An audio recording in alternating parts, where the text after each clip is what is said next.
Alright, sorry that took so long. This game does not want to run in full screen for me. At least not when I have my second monitor up. A bit annoying, but I guess I'll just play it in windowed.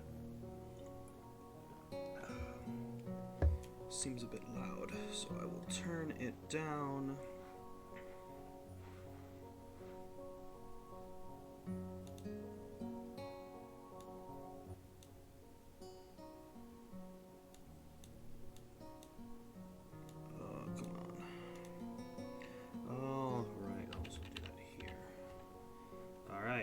Yes, Katawa Shoujo. This was, to this point, the only visual novel I've ever played. It's also my favorite. No surprise. I absolutely cannot get enough of this. I love it so much. I think about it a lot. It's like I said, it's been 6 years since I've played this. I was much younger the last time I played this game. Let's get into it.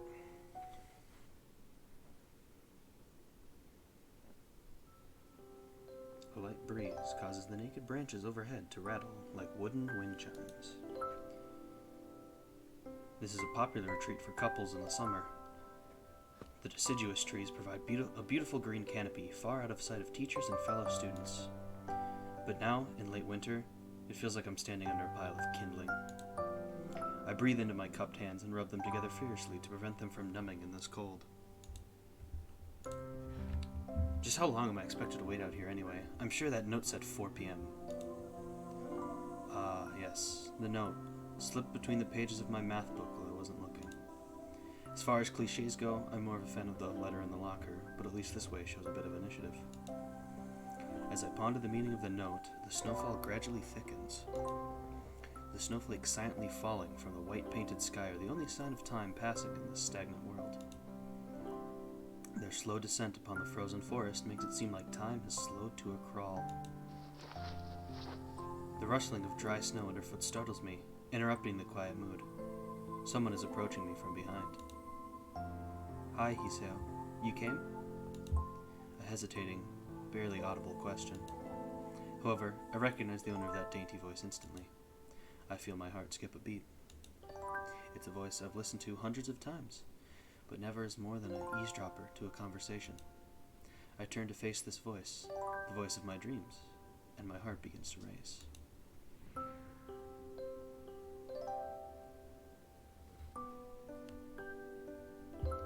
Iwanako? I got a note telling me to wait here. It was yours?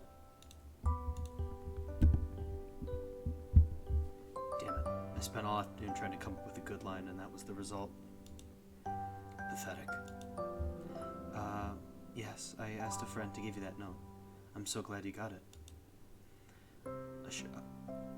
A shy, joyous smile that makes me so tense I couldn't move a single muscle even if I tried.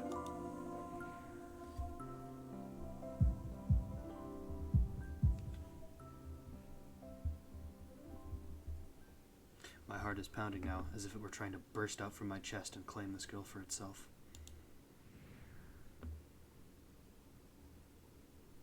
So, here we are, out in the cold.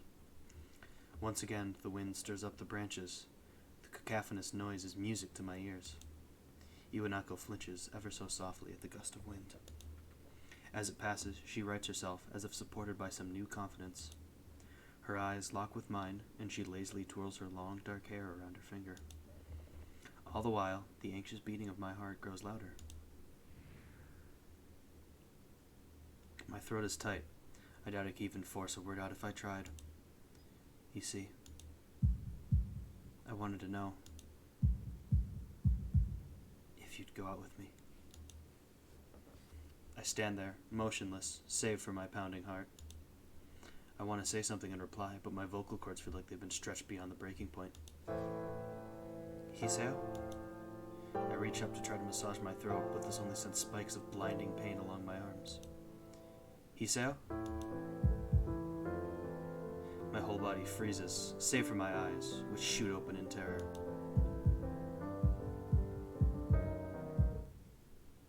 Hiseo. The beating in my chest suddenly stops, and I go weak at the knees.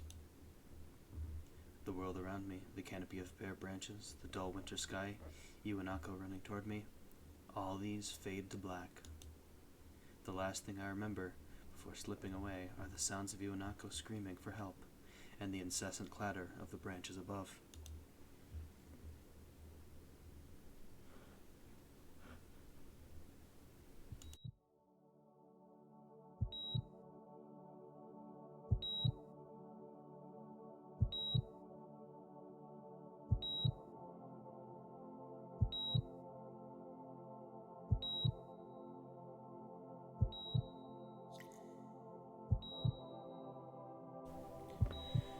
Oh, this is so nostalgic.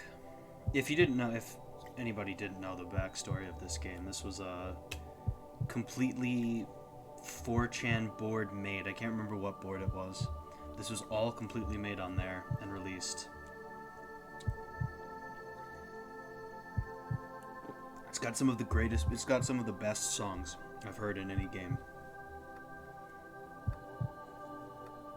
And it's, as you can see, this was one of Mike and L's biggest projects. He's super well known now. One of his first projects, yeah.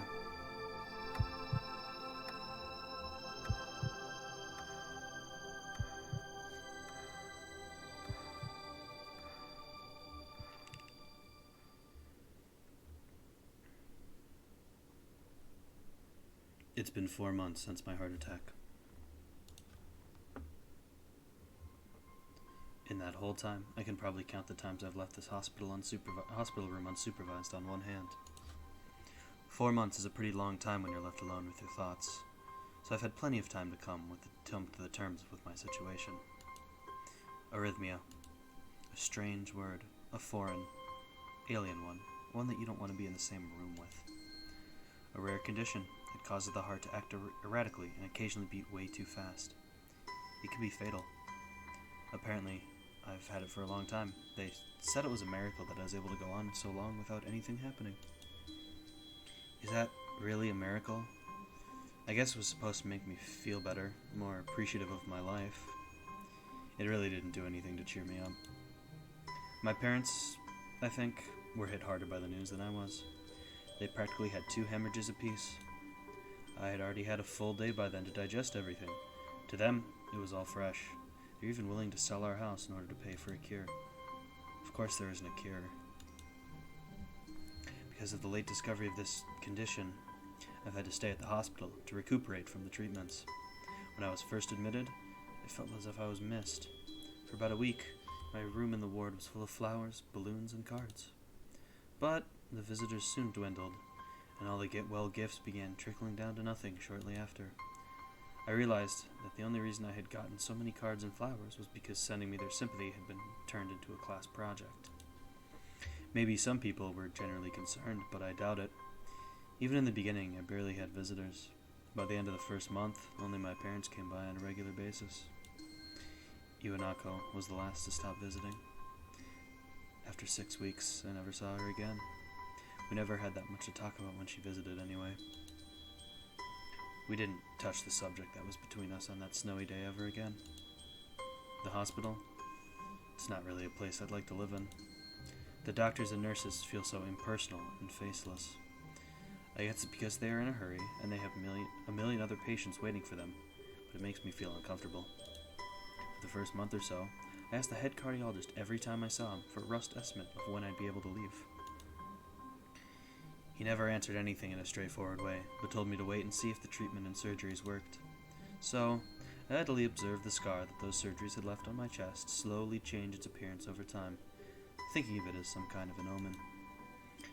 I still ask the head cardiologist about leaving, but my expectations are low enough now that I'm not disappointed anymore when I don't get a reply. The way he shuffles around the answer shows that there is at least some hope. At some point, I stopped watching TV. I don't know why. I just did. Maybe it was the wrong kind of escapism for my situation. I started reading instead. There was a small library at the hospital, although it was more like a storeroom for books. I began working my way through it, one small stack at a time. After consuming them, I would go back for more. I found that I liked reading, and I think I even became a bit addicted. I started feeling naked without a book in my hands. But I loved the stories. That was what my life was like. The days became increasingly harder to distinguish from each other, differing only by the book I was reading and the weather outside. It felt like time blurred into some kind of gooey mass I was trapped inside instead of moving within. A week could go by without me really noticing it. Sometimes I'd pause in realization that I didn't know what day of the week it was. But other times, all the things that surrounded me would painfully crash into my consciousness through the barrier of nonchalance I had set up for myself.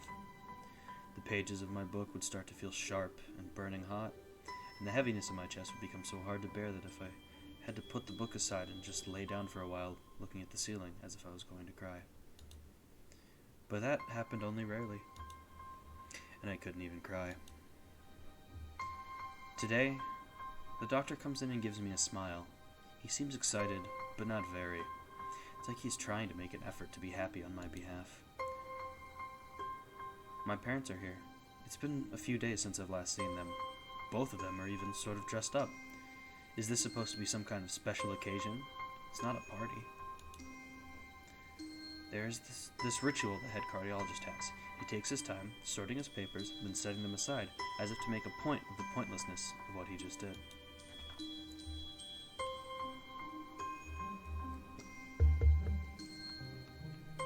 Then, he casually sits down on the edge of the bed next to mine.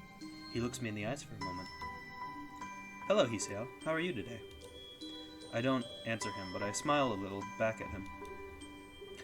"I believe that you can go home. Your heart is stronger now, and with some precautions, you should be fine. We have all your medication sorted out. I'll give your father the prescription." The doctor hands a sheet of paper to my dad, whose expression turns wooden as he reads it quickly. So many. I take it from his hands and take a look myself, feeling numb. How am I supposed to react to this?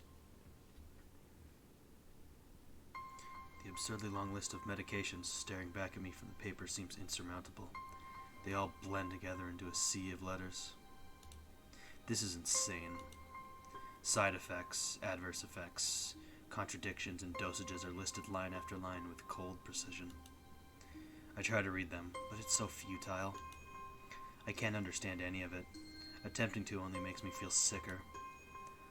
All this for the rest of my life, every day. I'm afraid that is the best we can do at this point. However, new medications are always being developed, so I wouldn't be surprised to see that list fade over the years. Years. What kind of confidence booster is that? I'd have felt better if he hadn't said anything at all. Also, I've spoken with your parents, and we believe it would be best if you don't return to your old school. What? Please, calm down, Hiseo. Listen to what the doctor has to say. Calm down? The way he says it tells me he knew full well that I wouldn't like it. Am I going to be homeschooled? Whatever my concern shows, it's ignored. We all understand that your education is paramount. However, I don't think that it's wise for you to be without supervision. At least, not until we're sure that your medication is suitable. So, I've spoken to your parents about a transfer. It's a school called Yamaku Academy that specializes in dealing with disabled students. Disabled? What? Am I... It has a 24-hour nursing staff, and it's only a few minutes from a highly regarded general hospital. The majority of students live on the campus. Think of it as a boarding school of sorts. It's designed to give students a degree of independence while keeping help nearby. Independence? It's a school for disabled kids. Don't try to disguise that fact. If it was really that free, there wouldn't be a 24-hour nursing staff, and you wouldn't make a hospital being nearby a selling point. Of course, that's only if you want to go, but your mother and I aren't really able to homeschool you.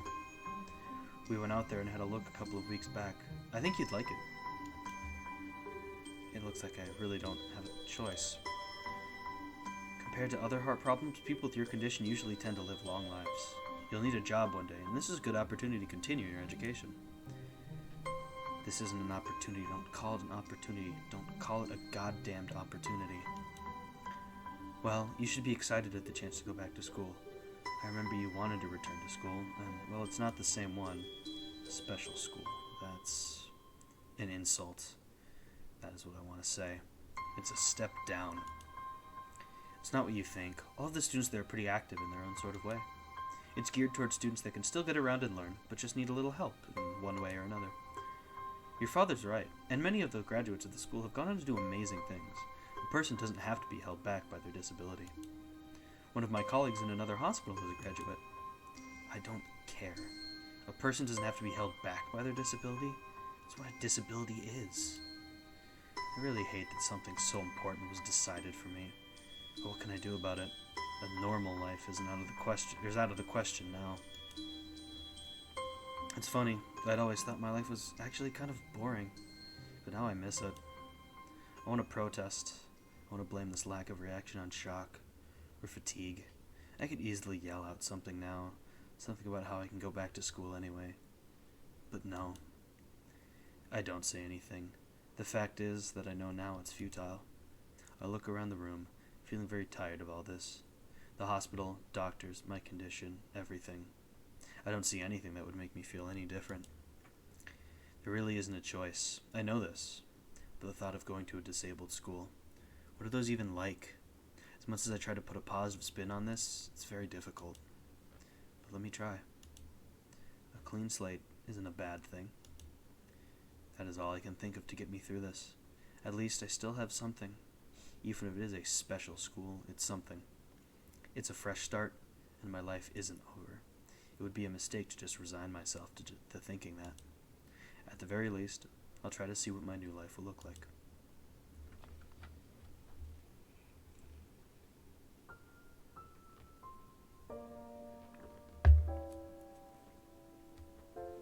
Act 1. Life expectancy.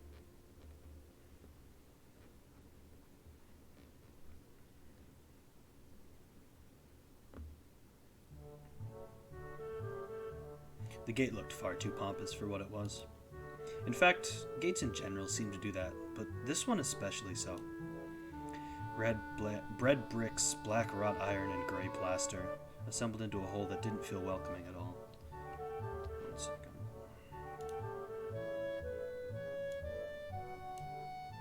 Turn those down a little bit. I wondered if it looked like what a gate for a school should look like, but couldn't really decide. Probably no. Of course, I didn't want to get stuck on thinking about the gate for too long, so I entered through it with a brisk pace that felt surprisingly good. Moving forward feels good. So I walked towards the main building of Yamaku Academy with this brisk pace. I'm alone, as my parents are taking my stuff to the dorms, and there's supposed to be someone waiting for me. The grounds are incredibly lush, filled with green. It doesn't feel like the kind of grounds a school would have, more like a park with a clean walkway going past trees, and the smell of fresh-cut grass and all other park-like things. Words like clean and hygienic pop into my mind. It makes me shudder. I shake them off. Stay open-minded now. It's your new life. You have to take it as it comes. That's what I tell myself. A few big buildings loom behind the leafy canopies. Too big and too many for just a school. Everything seems off. It's different from what I thought I knew about schools. It's an uncanny valley. Even though I was told this is my new school, in the back of my head it doesn't feel like one. I wonder if the feeling is real or caused by my expectations of a school for the disabled. Speaking of that, I don't see anyone else here. It's kinda eerie. Makes me wish there was somebody here so I could anchor myself to something tangible instead of having this feeling that I stepped into another dimension. The trees hum with the wind, and the green hues flashing all around me catch my attention. It makes me think about hospitals again, how they say the operating rooms are painted green because green is a calming color. So why am I feeling so anxious despite all of this greenery? Only after I stand in front of the haughty main building, I surprise myself by realizing why the gate bothered me. It was the last chance I had to turn back, even if I had no life I could return to. But still, after entering, there's absolutely no way I could go back anymore. Feeling nervous, and with this realization set in my head, I open the front door. A tall man with bad posture notices me as I enter. We're the only people in the lobby, so it's only logical. You must be Niki? Nakai. So you are. Excellent. I'm your homeroom and science teacher. My name is Mutoi. Welcome. We exchange a handshake that is neither firm nor sloppy, and he looks at his watch. The head nurse asks for a brief check-in visit, but there's no time for that now. Oh, should I go later? Yes, afternoon is probably fine. We should get going and introduce you to the rest of the class. They're waiting already. Waiting for me? I don't really like being the center of attention, but I guess it's inevitable in a situation like this. Somehow, not knowing what is waiting for me makes me feel really nervous. Thinking of this, I almost miss what the teacher is saying. Do you want to introduce yourself to the class? First choice.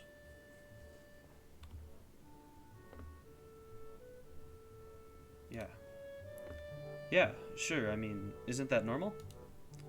Of course, but not everyone likes to be the center of attention. One second, I forgot I need to open something in the background. Something I've had saved on my Chrome for 6 years.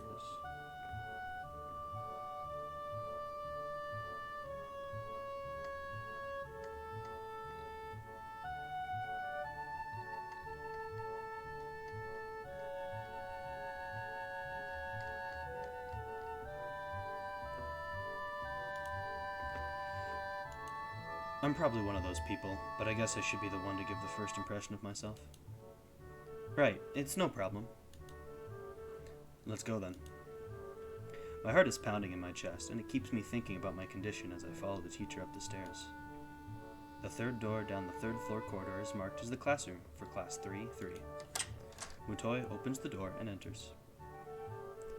Good morning, everyone. Sorry I'm late again. I hesitate for a split second at the door, freezing on the spot. Get a grip. This is a big step, I know that. But there isn't any point to worrying so much about it, at least not this soon.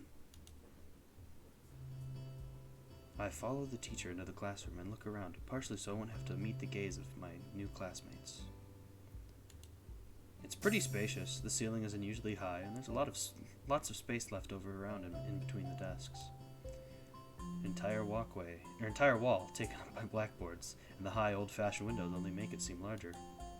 The students' desks are just standard wooden desks with a shelf underneath for books, and wooden chairs with metal frames. Simple and efficient. I stop walking in front of the classroom and face the other students. They all look normal, like students in any other school. But then, why would they be here? They're probably like me and have something wrong with them, only it's just not immediately obvious. Then I notice one of the girls seems to be missing the thumb of her right hand, and it's a little jarring. Despite the natural tendency to listen when someone's talking about you, I tune out the teacher's speech halfway through while he introduces me to the class. I notice a flash of dark hair and see that someone is looking at me, a girl with really long, straight hair that is pretty eye-catching. As she sees me looking back at her, she covers her face with her hands, as if it will make her invisible. There is one boy with a cane leaning against the lockers at the rear of the class. It's weird seeing someone so young with a cane. Another girl seems to be making some weird hand motions. Sign language? She peers at me over the rims of her glasses and goes back to whatever she's doing. She's kind of cute.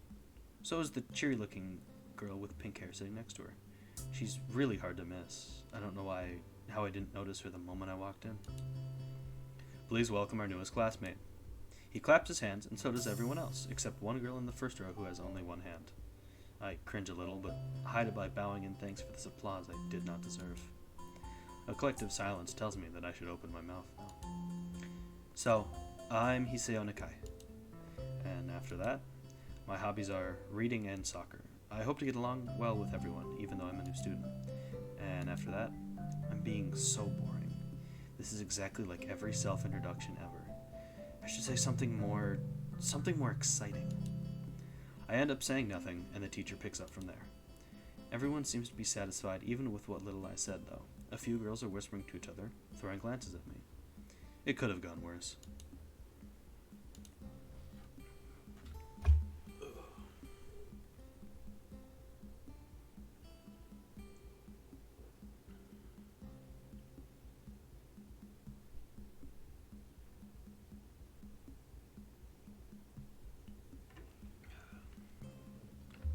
I listen to the teacher as he drones on about getting along while letting my gaze sweep across the classroom.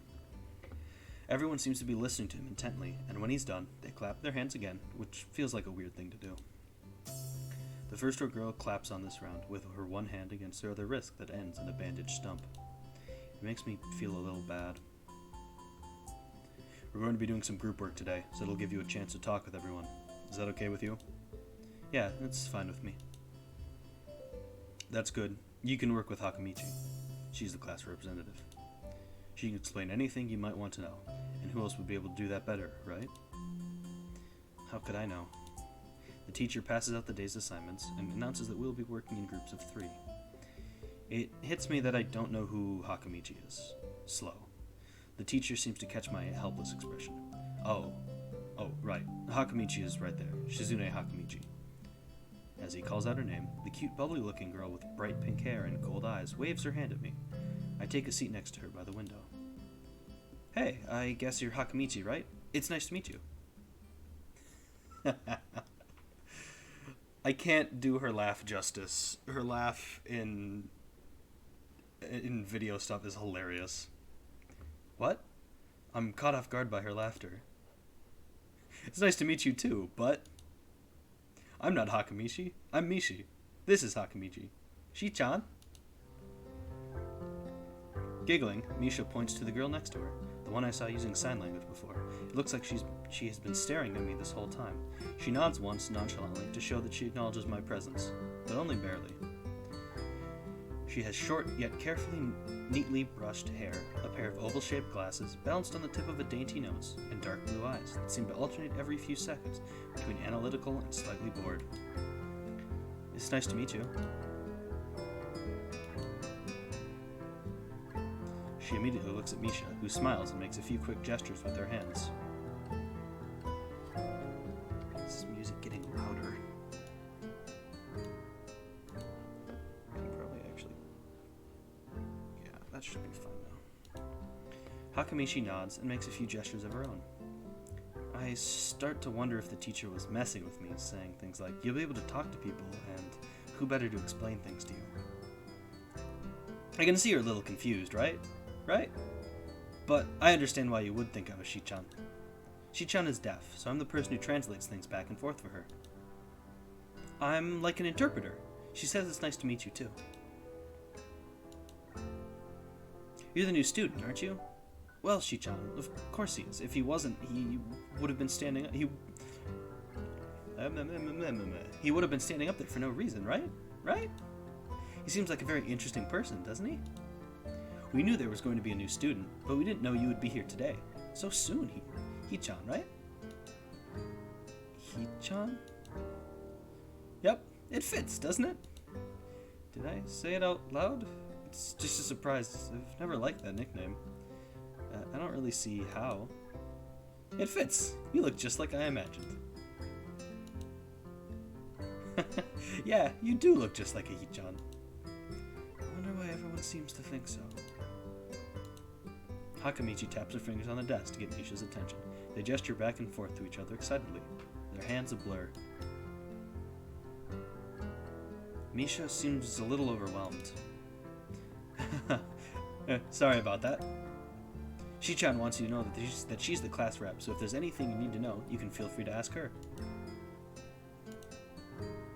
Do you like the school so far? We can show you around a little if you haven't had the time to walk around and familiarize yourself with it. Misha stumbles with a hard word a bit, making it stick out in an otherwise fluid translation. Thanks, that would be pretty helpful. Yeah, I kind of came straight to class today. That's no good. You should always try to learn as much as you can about where you're going before you go there. Not just with school, either. Always, even if it's a trip to the convenience store. Really, Shi-chan? Learn about where you're going. I guess I didn't bother to do that, or just didn't care enough to do so. I didn't look forward to this, even if I committed myself to go along with it half-assedly. But anyway. I don't say anything, and Misha signs something that ends in a shrug. What was that? It seems like it was something about me. I feel like slumping over in my seat. Both of them are smiling, but that shrug hit me unexpectedly deeply. You look down. Are you okay? Don't take it the wrong way, please. I hate when people are afraid to ask questions. It's how people learn things, by asking. Asking for help is perfectly normal, as much as needing help. Stop looking like you just failed a test. There you go. There's the wahaha. Alright.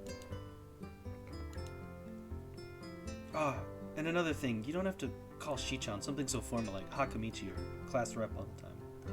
Just call her Shichan. Okay, maybe that's too casual. Maybe Shizune would be more appropriate. Yep, Shizune is fine. Okay, that would be a lot easier for me. I feel a lot more at ease. Both of them seem so friendly, so I feel like an idiot for being so apprehensive earlier. Especially about Shizune, who I assumed would be all business. Well, she still seems like that. Just less so, I guess.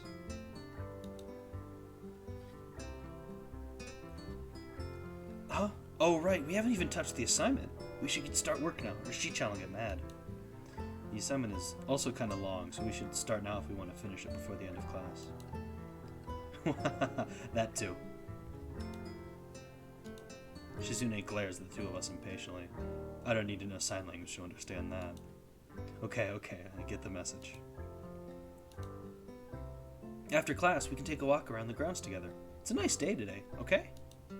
The assignment is actually very challenging to get through, combining aspects of being both difficult and unnecessarily long.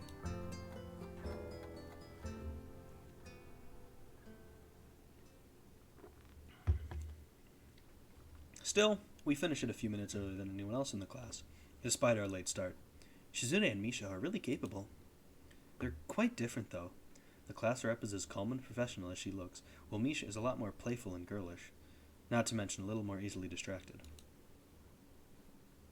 To be honest, the two of them did most of the work. I feel guilty about that. The clock tower bells ring, signaling the end of the period. Time for lunch. Without knowing what else to do, I follow Misha, who is beckoning me into the hallway and down the stairs. We descend even below the lobby where I met Mutoi, down to the bottom floor. Just like everything in the school, the cafeteria seems too spacious and oddly modern in contrast to the classic exterior. Its big windows open to the courtyard, towards the main gate. It's the cafeteria! Her enthusiastic statement of the obvious makes people around us stare, but Misha doesn't seem to care as we proceed to the line. There's a rather long list of menu options, which seems great until I realize that many of them are to accommodate students who need special diets. How nice!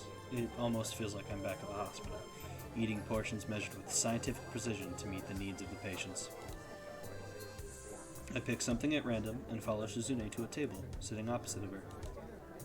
As I nibble indifferently at the food I'd rather not eat, Misha pokes me in the side to get my attention and points to Shizune. I don't understand signs, so the point escapes me. Maybe looking at a person who talks to you is proper and polite? Do you want to know something? What? About anything. We're your guides, so you should ask if there is something. I wonder. And here I'm going to make the first save.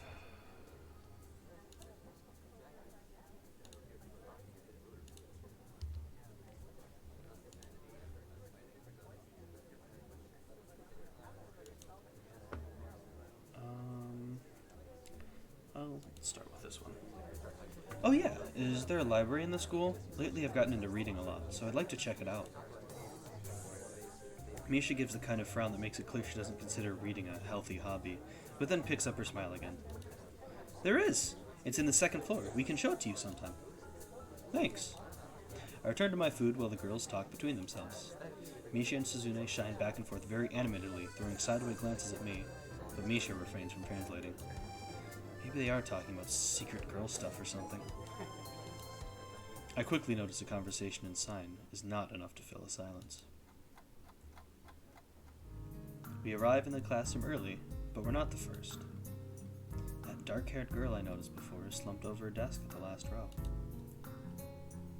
She jumps a little when Misha crashes into the room with the elegance of a rhino. She shrinks deeper into her seat. I can feel her tension all the way from here, as if she were slowly turning into stone just from our presence. Misha and Shizune either don't notice or don't mind it, as they walk directly past her to their seats and begin to converse. I'm left wondering about her, even when the classroom slowly fills with other students, and finally, the teacher. Getting into the rhythm of school feels strange. It's as if my brain remembers how this is done, but my body doesn't. Towards the end of the class, I started yawning and counting the minutes left. I shouldn't be this tired on my first day of school. Maybe it's a long time spent in the hospital that made me like this. I'm even feeling physically weak and lifeless. Before long, the final bell rings. School is finally over for the day. Besides me, Misha and Shizune are having a short conversation. After a bit of deliberation, Misha turns to me. Unfortunately, we can't stay and show you around today, Hichan. We've got to hurry already, since there's a lot of work for us to do. You'll find your way around here, I'm sure of it. Wait, the teacher said I'd have to see the nurse. Where do I have to go? Is that so? We can at least show you that much. Come on, the nurses have their own building, so we have to go outside. We join the flow of students making their way down the stairwell and outside, with the girls pointing out other senior classrooms in the same hallway as ours. When we get outside, the girls make their way to the smaller building right next to the school. It's built in the same style, so it looks like it's actually part of the main building. This is the auxiliary building here. There are a lot of official and important stuff inside, like the Yamaku Foundation office and all the nurses' offices. They even have a swimming pool. How is that official? Don't be silly, Hichan. It's for physical therapy, of course. Anyway, all the nursing staff facilities are in there too. The head nurse's office is on the first floor. You'll be fine from here, right? We'll be going then. See you tomorrow. Yeah, thanks. Bye. A whole building for stuff that has nothing to do with the actual education? I guess it's necessary for a place like this. I walk in, hoping that this really will be only a quick visit like the teacher said. On a white door on the left is a green cross with the text Head Nurse and a nameplate. A voice from inside responds to my knock almost immediately, but I can't quite make it out. It sounded a bit like an invitation to open the door, so I invite myself further in.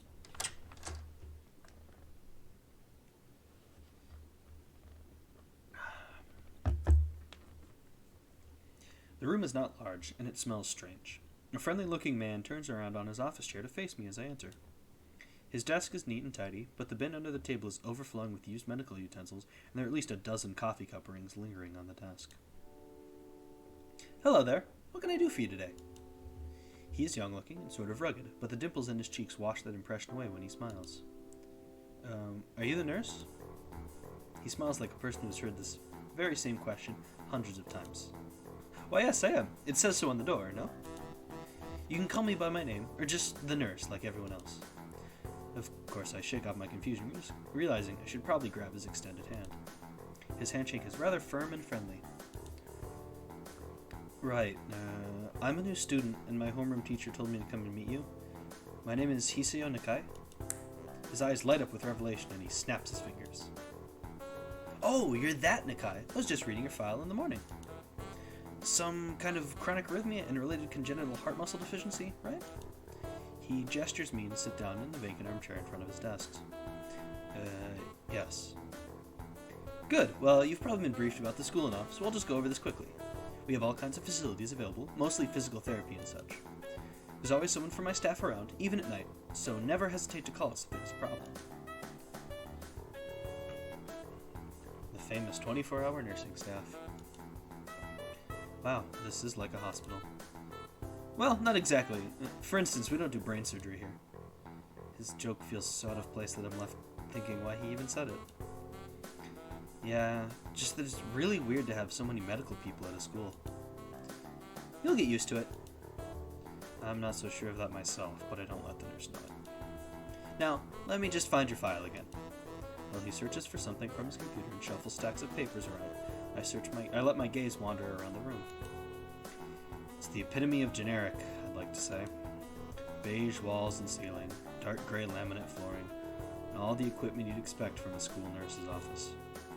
Even the ridiculous educational posters are hanging on all four walls, reminding me to eat properly, 3 times a day, and from all the food groups. Smiling, the nurse draws a thick file from a stack of similarly thick files and opens it. So, you already have medication for the arrhythmia. Just remember to take your pills every morning and evening, or it won't be much help. Apart from that, do you do any sports? Rash stuff like, boxing? He grins to his own joke, but I don't.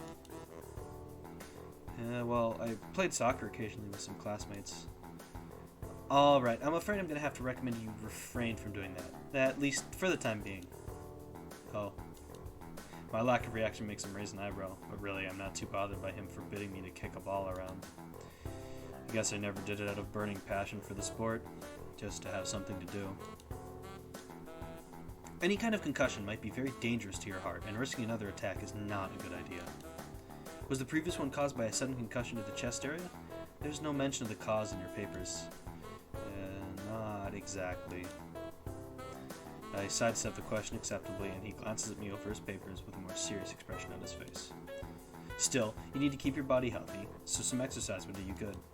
We have physical therapy and such available, as I said, but I don't think you really need such heavy measures. Just get some light exercise regularly. Brisk walks or even light jogging, jump roping, that sort of thing. Swimming, maybe? There's a pool here. So I was told. You were? Very good. At any rate, and I'm sure you've been told this before, you just need to take care not to overexert yourself. He wags his finger to emphasize the point. No need, really. I've heard this 1,000 times already. Absolutely no unnecessary risks. Take care of yourself. Okay. He goes over my papers one more time and sets them on the desk, obviously content. Good, that's it then. Come meet me if you ever need something. I'm ushered out before I even realize it. A quick visit indeed. I end up standing in front of the main building and the auxiliary building, although to my eyes they still look one and the same. I love this music. It's the first real look I get at the other students, so I watch people coming out of the school, going towards the gate or the dorms. Everyone seems to know where they are going, and I still keep thinking that most of them don't look too special for being students at a special school. Then again, neither do I. Does that make me one of them? One of us? I should go somewhere too, to prevent me from getting lost. It's around dinner time, but I feel tired instead of hungry. The wariness in me only grows as I trudge toward the dorms, set a little way apart from the main building complex. There's a garden of sorts between the school and the dorms, shrubbery, flowers, and that overbearing smell of fresh-cut grass that fills the atmosphere. It dawns on my tired mind that the smell feels novel because I haven't been outside at all for so long. The dorm building is big and made of red brick. Like the others, it feels way too pompous for what it is, so I push forward, going inside. It takes more time than necessary to fish out the key I was given from my pocket. Room 119. Despite the ornate exterior, the inside of the dorm is fairly new, functional and boring.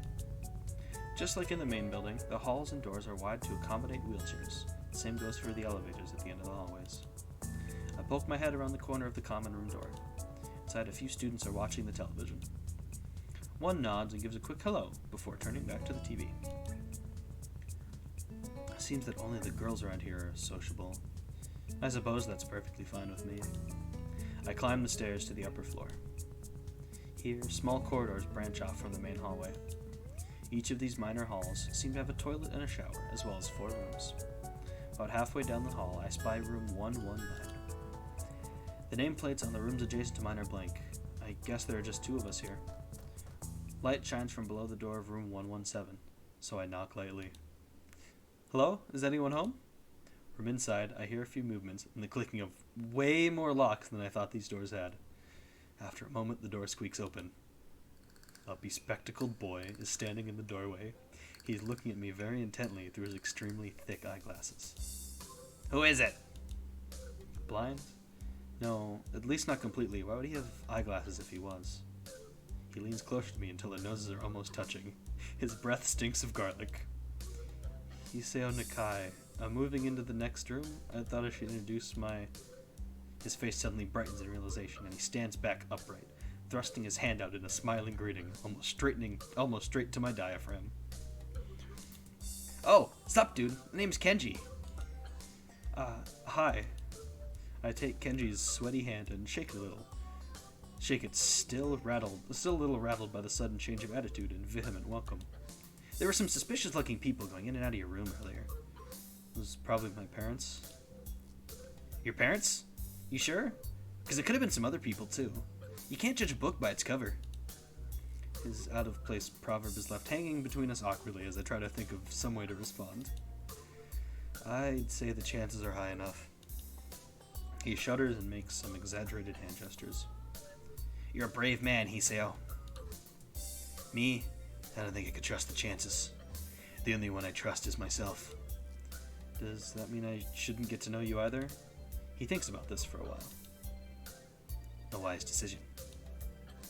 Damn, you are smarter than you look. Probably. What do you look like? I hope not smart.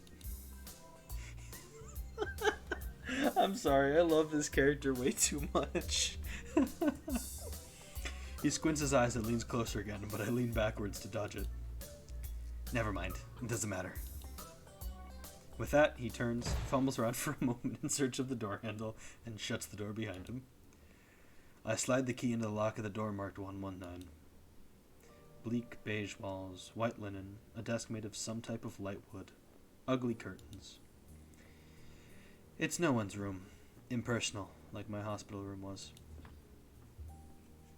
My bags are sitting at the foot of my bed, looking a lot emptier than they did this morning. The closet is sitting open, stocked with my clothes. Also, it seems that there are a number of school uniforms hanging there as well. A note is pinned to the sleeve of one of the shirts. Hi, Hichan. We've unpacked your things and made your bed. They said that if these don't fit, then you should go to the office tomorrow. If you have any problems, you can always call us. Love, Mom and Dad.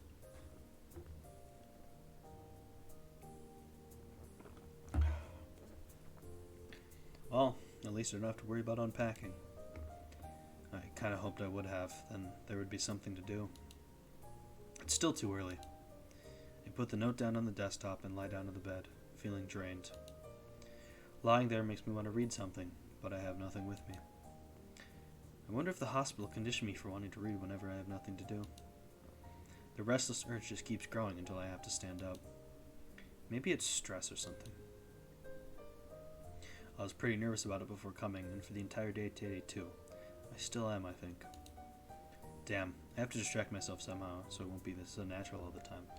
1 second, I bet.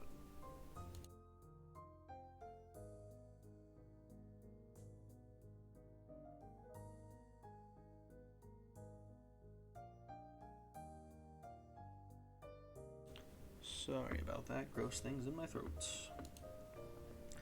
Tomorrow, I'll go borrow some books from the library. Yeah, I'll do that. But for now, the bottles of medication neatly arranged on my night table catch my eye. I pick up one and shake it just to hear the contents rattle inside, and then read the glued-on pharmacy label.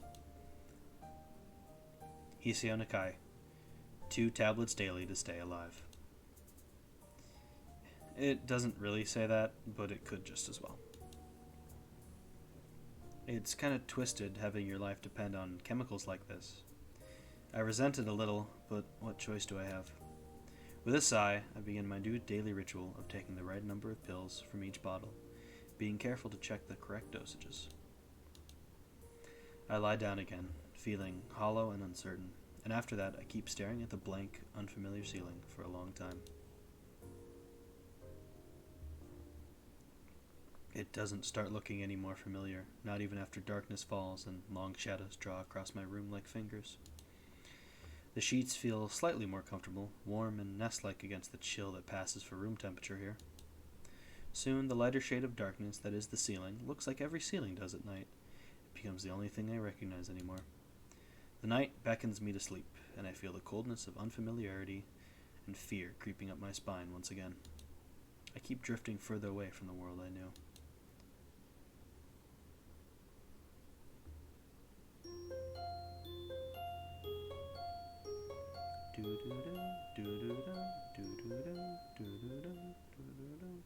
There's an extended version of that track, and it's really, really good. I'm gonna save. Wish I could name these save states, but whatever. I wake up in a strange room. Solid morning light shimmers against the light gray ceiling. I had forgotten to draw the curtains closed last night. This is my room, isn't it? My room. This is the 3rd room this year that I'm supposed to call mine. Various things around here remind me that, indeed, It's me who is supposed to be the one living here. My bag's on the floor, my new school books on the desk, my numerous medications on the night table. I stare at the bottles for a moment, deliberating, until I open a bottle, shake out a pill, pop out a tablet from a foil sheet. I down them with a chaser of water without thinking about the chemistry. My uniforms are in the closet. I slink out from under the sheets and stretch my back before dressing up. Putting on a new school uniform feels like dressing in someone else's clothes. The artificial smell of generic detergent invades my nose, but the feeling of fresh cloth against my back is a good one, a natural one. It feels like a school uniform, as it should. It's not much different from what I used to wear before. That goes for other things too. So far, this place seems more or less like a normal school. Except for the people.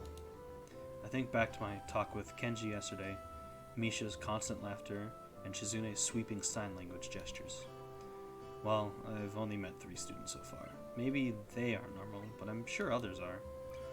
Or perhaps people like them are what passes for normal around here?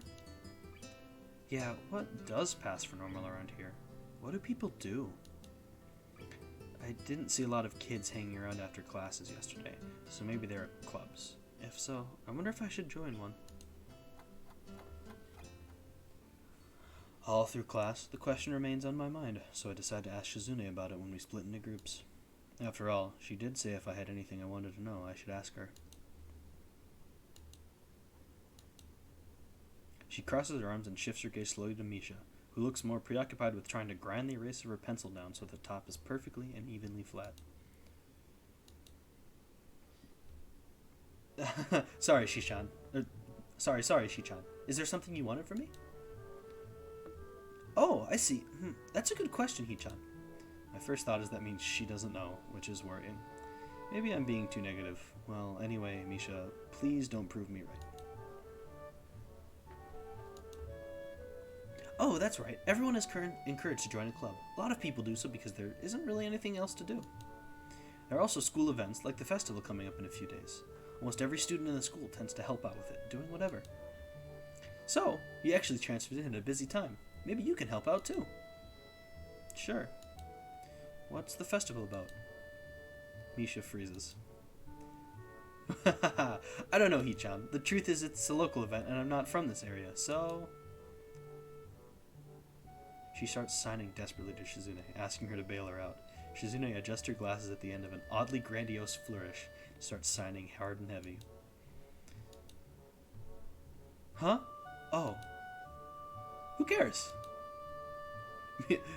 Misha puffs out her chest as she shouts Shizune's words at me with a disproportionate amount of pride.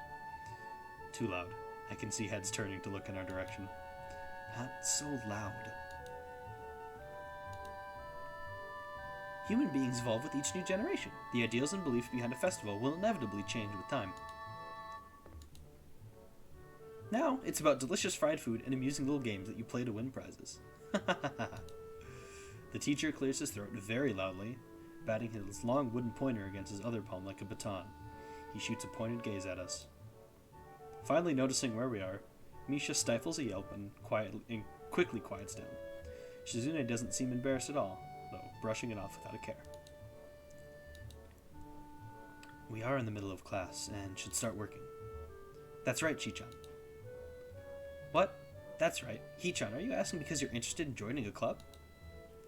It could have been my eyes playing tricks on me, but I think I saw a suspicious glance exchanged between them. Misha's tone has also changed, although it does that every other word anyway.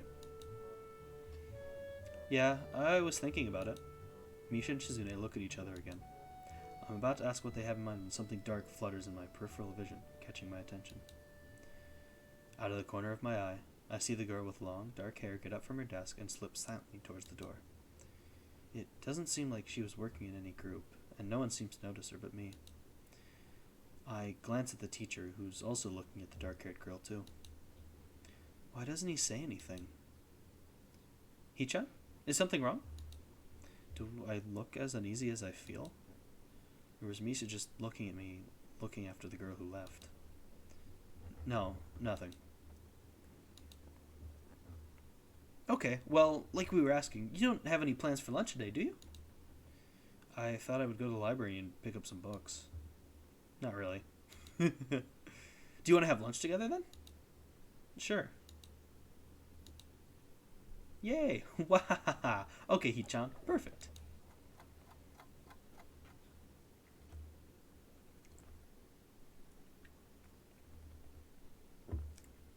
Oh. The rest of class passes uneventfully. The girl with long hair never came back. Before I have the time to put any more thought into where she could have gone, the teacher informs us that it's time to stop working. Shizune looks more than a little annoyed that we only just barely managed to finish all our work on time. I'm just glad we finished it at all. It's not a contest or anything.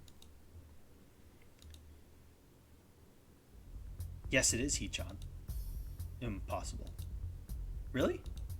Really. I've noticed this before, but it's kind of funny how Misha's always moving her hands and signing not only everything she says, but what anyone else is saying at any given time. Obviously, it must be so Shizune can understand. Her eyes dart back and forth between Misha's hands and me. I don't know who I'm supposed to be looking at. I'm talking to Misha, but that might be wrong. Maybe I should face Shizune. I'm used to looking in the direction of the person whose voice I'm hearing, but really, Shizune can't hear me, but it would be disrespectful to talk to her only through Misha. Then again, isn't that what she's doing? No, she's at least looking at me. This is all very confusing, and will take some time to get used to. It's not a contest, because contests are competitions over a prize. If there's no prize on the line, it's not really a contest. Shizune's eyes flash dangerously with a competitive glare. She stares at me, as if surprised that I'm challenging her. Oh, Christ. I think maybe this is a contest to her. I never noticed how dark and blue her eyes are. It's truly an alluring gaze. Are you sure, Hee-chan? Very sure. You're wrong, Hee-chan, because I don't want to be the slowest one in the class. Therefore, what's on the line is my confidence in my abilities, and the prize is the satisfaction of proving them. Wahahaha. Shizune pushes her glasses up the bridge of her nose in a very matter-of-fact way. I'd argue more, but the bell rings, and she quickly gets up and picks up her bag, looking at me expectantly. I'd almost forgotten that I was supposed to have lunch with them. Where do you want to eat? The cafeteria? That's so plain. Okay, let's go. Plain? Well, I guess. At my old school, I liked to eat outside near the back of the building. It was a good spot, but I didn't find it until near the end of my freshman year. I wonder if there's a similar place to eat here. Misha seems to imply as much. Shizune and Misha pull me towards the cafeteria, which is surprisingly not packed. Maybe some students favor eating in classrooms or outdoors? I saw some of my classmates had boxed lunches. After we finish eating, Misha picks up where we left off earlier. So, Hee-chan, you want to know about clubs and stuff, right? Right? Right, Chi-chan. Okay, I guess it makes sense to ask first. Exchanging little nods of confirmation, they turn to face me again, and Misha straightens her posture as if she is about to deliver a speech. Hee-chan, do you have anything you're really interested in? I used to play soccer, but I'm not really into it. I don't follow the teams and players or anything like that. As of late, I usually just read a lot. There is a book club, right, Chi-chan? Right? But it seems like they have all the members they could possibly have right now. Sorry, Hee-chan, it's a really popular club. Ah, okay, but more to the point. Hee-chan, does this mean that you don't have anything already in mind? Not really. Good, great, that's great, Hee-chan, really great. Well, why is it so great? No reason. Well, Hee-chan, other than clubs and the upcoming festival, there is one other thing. Student council. I see. I didn't know the school had a student council. That was a very melodramatic setup, though, just to tell me that. I'm pretty sure the two of them know this, because Shizune looks a little embarrassed about it, and Misha is laughing. Shizune quickly retakes control of the discussion, in a manner of speaking. After all, it's still me she has to voice whatever she says. Right, Hee-chan? Maybe you should join the student council. They could use more people. Yes, definitely. You should definitely join. Why? Well, for one, we can hang out every day, Hee-chan. Shi-chan and I are both in the student council.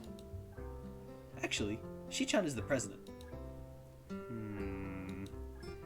I'm starting to get the suspicion that Shizune and Misha may not exactly be the most unbiased people to talk about this with. As if reading my mind, Shizune quickly adjusts her glasses and signs something to Misha. Of course we're not trying to get you to join just because we would obviously benefit from you joining the student council and therefore have an incentive to try and get you to. So you're admitting that? No, we admit nothing. I mean, Hee-chan, of course, it would be nice if you joined and we'd appreciate it. But even without all that, joining the student council shows a healthy interest in the working as one school. Yep, it's true, Hee-chan. Besides, don't you want to spend time with us after school, Hee-chan? I can't tell if she's being genuine or if this is just really good acting. Both of them seem to be trying hard to look their cutest, although they are already pretty cute to begin with. Well... So it's settled then. Welcome to the student council, Hee-chan. What? No! Aw, see, Shi-chan, of course it wouldn't go so easily. Yep, that's right though. It would be boring if it went that smoothly. Oh well, Shi-chan owes me candy now. You were betting on it? Hey, my life is not a game here. Shizune seems very intrigued by this when Misha signs it to her. The aggressive glint returns to her eyes. That's interesting, Hee-chan. Let's play a game. Okay, Jigsaw. That's not what I said. How about rich man, poor man, Hee-chan? If you lose, you have to join the student council. No, absolutely not.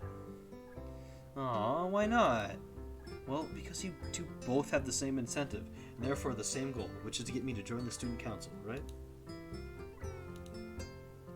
Yep. Yeah, that isn't my goal. But what this means is that both of you can team up, and I'll be at a clear disadvantage. So I will have to decline. Hee-chan, I'm very offended. Are you saying you don't trust us, and that we would pull something so... US? That makes me sad. Sorry? It's hard to tell where Shizune's influence ends and Misha's thoughts begin.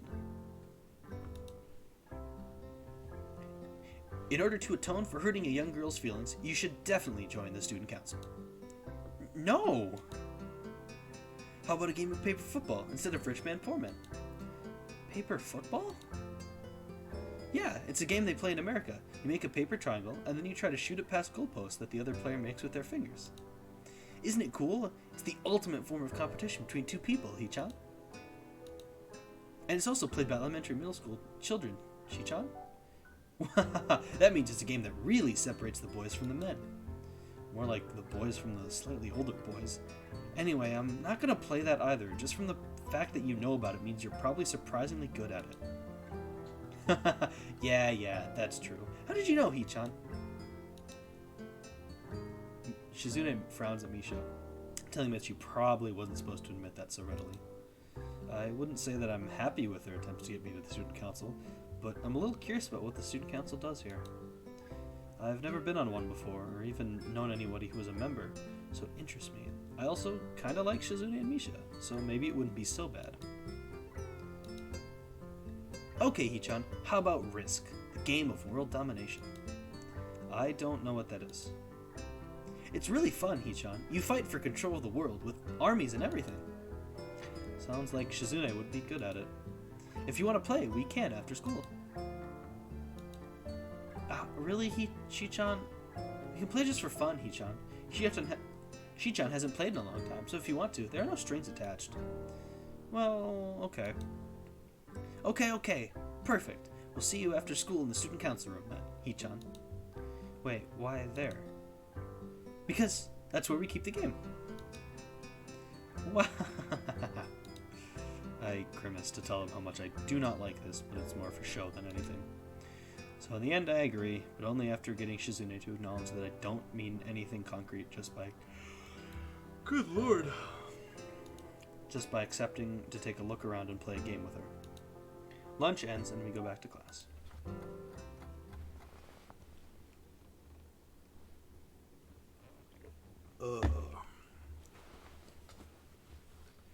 During afternoon classes, a long-haired girl comes back and sits down in her seat without a word.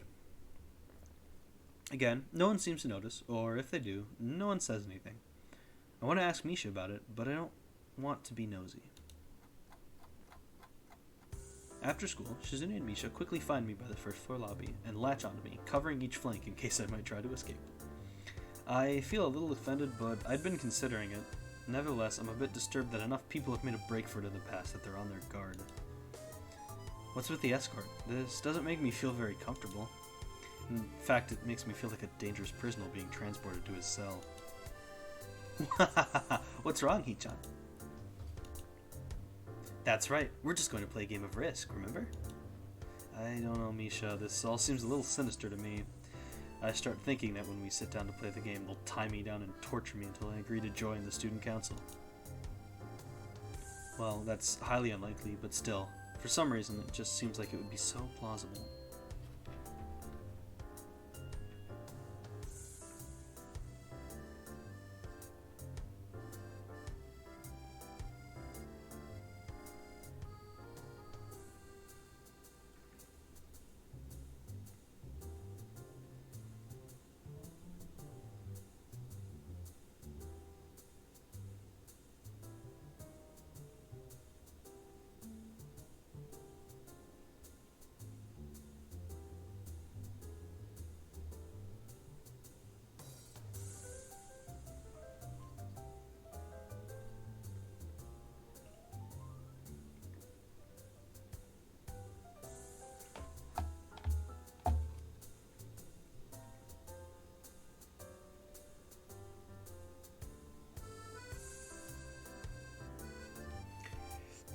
Getting to the student council room is as simple as turning 2 corners from where we started. What? That's it? This makes you guys being so on top of me seem a little silly. That's not true, Hee-chan. Shi-chan says that when... God damn it. Shi-chan says that when their life is threatened, people have shown the capability to pull off superhuman bursts of speed. Life is threatened? Her expression unchanging, Misha signs something amusedly to Shizune, who makes a baffling face and puts her hands behind her back, looking pleased with herself. Mm-hmm. Misha feigns deafness and hums cheerily. Stop that. I know you heard me. You have no excuse, unlike Shizune. Shizune opens the door to the student council room. It's a very plain, sparsely decorated room, although it is quite large, maybe even a little larger than a classroom. There's a big table in the center surrounded by chairs, and a smaller desk prominently placed in the back that I assume is Shizune's. There are a few regular desks and chairs stacked to one side as well. Extras, perhaps? Aside from the tables and chairs, the room doesn't have much else to offer. Just a couple of filing cabinets and bookshelves stacked with old-school records and documents. Not much else. In fact, nothing else. This is a pretty bleak room. They could at least put a potted plant in here, or something. But the most noticeable thing that this room doesn't have is other people. Are we early? No. What do you mean, no? Does it mean nobody else is coming today? Yeah, that's right. Before I manage to ask why that's the case, Shizune claps her hands together very energetically. Hee-chan, let's play Risk. Come on, you promised, didn't you? You have to. Okay. Do you want to know the rules? We can explain to you while we set everything up. While Misha is talking, Shizune takes out what looks like a board game from behind one of the filing cabinets and throws it on the table. Actually, this looks kind of interesting. After Misha spends a little too long for her liking running through the basics with a somewhat vague and confusing tutorial, Shizune cuts in and declares the game has started with a decisive motion, slicing her arm through the air. Shizune's aggressiveness is rubbing off onto me. I start feeling more competitive than I intended to be when I agreed to this. Halfway into the game, while I try to ponder how to defend against Shizune's assault from 2 fronts, she breaks my concentration by drumming her fingers on the table to get my attention. Hee-chan, Shi-chan wants you to know that you are taking too long to make a move. Shi-chan also says that she'll let you keep Australia if you agree to join the student council. I thought this was a game with no strings attached. Just the fact that she would dangle that over my head as an offer means that she knows I care about the outcome of this game. And anyway, no! Shichan admires your fighting spirit and would be a benevolent dictator who will spare your people if you agree to join the student council. You're so competitive, Shizune. She seems to take this as a compliment. I would expect the student council president to be a little more magnanimous. Magnanimous? She doesn't seem to know what that word means, or how it's signed, so she pulls out a piece of paper and writes it for Shizune, who in return signs it back to Misha. Misha presses her index finger against her temples as if trying to physically imprint the word into her memory. Suddenly, Shizune bursts into a flurry of gestures. Misha looks daunted by the pace of her heated signing. Wait, please, slow down, Shichan. Shichan says you're gonna lose. Tell her I will crush her world empire with my rebellion. Okay. Those eyes of hers shine with a childlike mischief. That fucking face. She says you have no chance if you keep playing like this. No, you won't.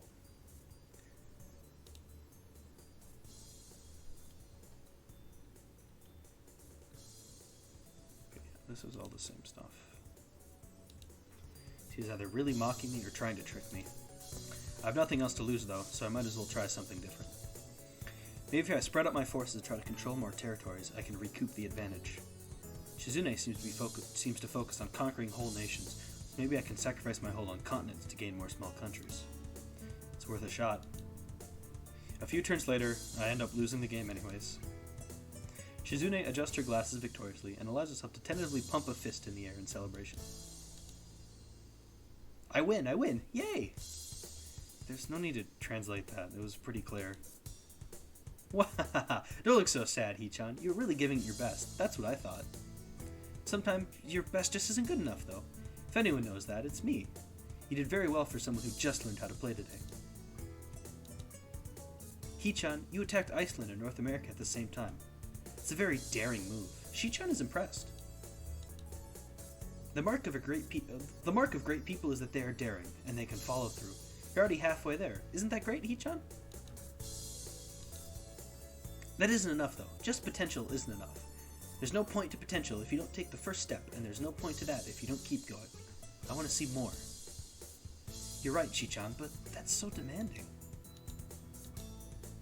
Shizune leans forward, suddenly looking a lot less playful and more like the serious person I expect her to be from the start.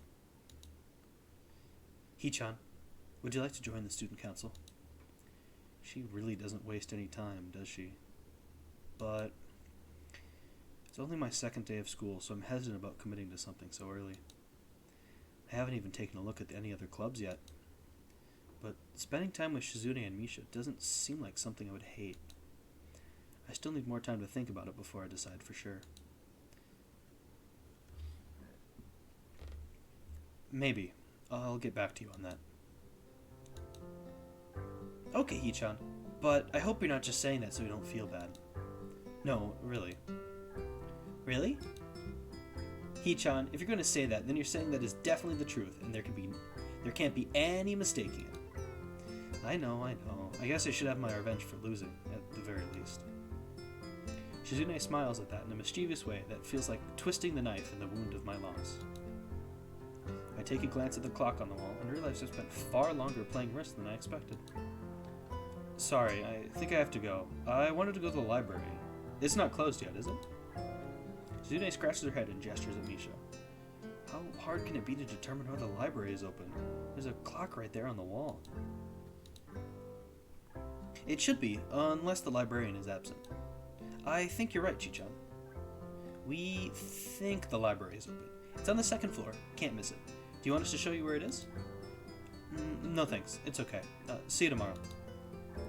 Bye-bye! One flight of stairs up, and I run into problems. The second floor hallway is a carbon copy of the third floor one. Wide, of course, and plain, like only hallways can be. The problem is that the library's whereabouts are not as easily determined as one would think. The classrooms are marked with signs stating which class they belong to, but then there's a plethora of other unmarked rooms. Is the library one of them, or is it just somewhere down the hallway? I bet on the latter and choose my direction at random. After I turn around the corner, an unmarked door draws my attention because it's not closed. It's not open either, though, just barely ajar so that I can see it's open and nothing else. It would make sense for the library door to be invitingly open, and while this one is not quite that, it's good enough. At the very least, it means that someone is inside and I can ask for directions no matter how embarrassing that is. I gingerly push on the center of the door with my fingertips, every muscle in my arm ready to pull back at a moment's notice. The feeling of being an outsider to the school can't be shaken from my mind, so much so that I instinctively fear doing something wrong by entering. The door slowly creaks as if groaning from a deep sleep. It was much easier to open than I'd anticipated. Leaning over and poking my head even further inside to gain sight of the room as fast as possible, the meek hello on my lips is quickly snatched away.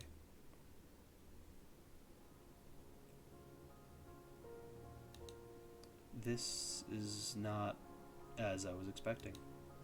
I mindlessly let the door open to its full extent, taking in the sight of the solitary figure taking center stage in an otherwise abandoned room. The situation steals my voice, leaving me standing at the doorway staring at this beautiful girl. Evidently having taken her time to assess the situation, the girl gently puts down her teacup and opens her eyes, but doesn't look at me. Why, hello there. May I help you? Staring directly in front of herself, the movements of her lips seem to break the silence, rather than the words. However, it's the soft, measured voice that reminds me she's a being separate from the room itself. Not only is she likely the tallest girl I've ever laid eyes on, but even among the foreigners I've met, she's strikingly distinct. Hi. Sorry for intruding. I was just kind of lost. She takes a moment to formulate a response before speaking. Every action she takes feels as if it's carefully choreographed beforehand. Care to take a seat? Unexpected, considering that I'm intruding upon her. Thanks. I slowly step towards another seat opposite her, the girl resting the teacup and saucer on the wooden table in between. The way she doesn't track any movements with her head is telling. That, and the slight cloudiness to her eyes, means that she must be at least partially blind, like Kenji. Come to think of it, her voice doesn't have any detectable accent either. I guess she must be half Japanese? As I take my seat, her composure takes me slightly off guard. Her air of relaxed confidence makes the silence entirely comfortable. The calming atmosphere is so very different from the student council office. I take it you're a new student to Yamaku? Yeah, I just transferred in yesterday. I get the distinct feeling that my speech patterns don't match the formality of hers, accentuated by her restrained bow of greeting. One which I hasten to match before realizing the futility of the action. I'm Lily Satao. Pleased to meet you. Hiseo Nakai. She gives a nod before gesturing roughly in the direction of her teacup. Would you care for a drink? Sure. As much as it pains me, I can't keep step with the formality in the proceedings. She gives me a kind nod, taking the request in stride. Without another word, she steps off the chair and prepares a second cup of tea from a collection of supplies laid out along a shelf. A brush here, a brush there, her left hand often lightly touching the side of whichever container she's pouring into. It seems to be a process she's followed dozens of times before. As I lean sideways to see around her back, she seems to use her long, dainty finger to measure the right amount of water in the cup. It's one thing to see the different disabilities the students in my class have, but it's quite another to see how everyone seems to adapt. Shizune and Misha have no problem working together to communicate to me, and Lily herself seems to have workarounds for problems I'd never thought of. While I feel slightly guilty about her doing the work, she seems pleased to be following the correct processes of the offer of preparing the drink. So, her soft voice brings me out of my silent observance. Which room were you looking for? It's not often this classroom is visited after school. The school library. Shizune and some classmates told me it was on this floor. She finishes pouring water into the cup as she nods, a small metallic tapping coming from the teacup indicating it being stirred. I'm aware of Miss Hakamichi, as are most students. To be with them means you're in class 3-3, you know? That's right, in the science room with Mutoi. She gives a small giggle before setting down the teaspoon and slowly walking towards the table, teacup and saucer in hand. He's quite a character. I imagine you'll come to like him. Most do.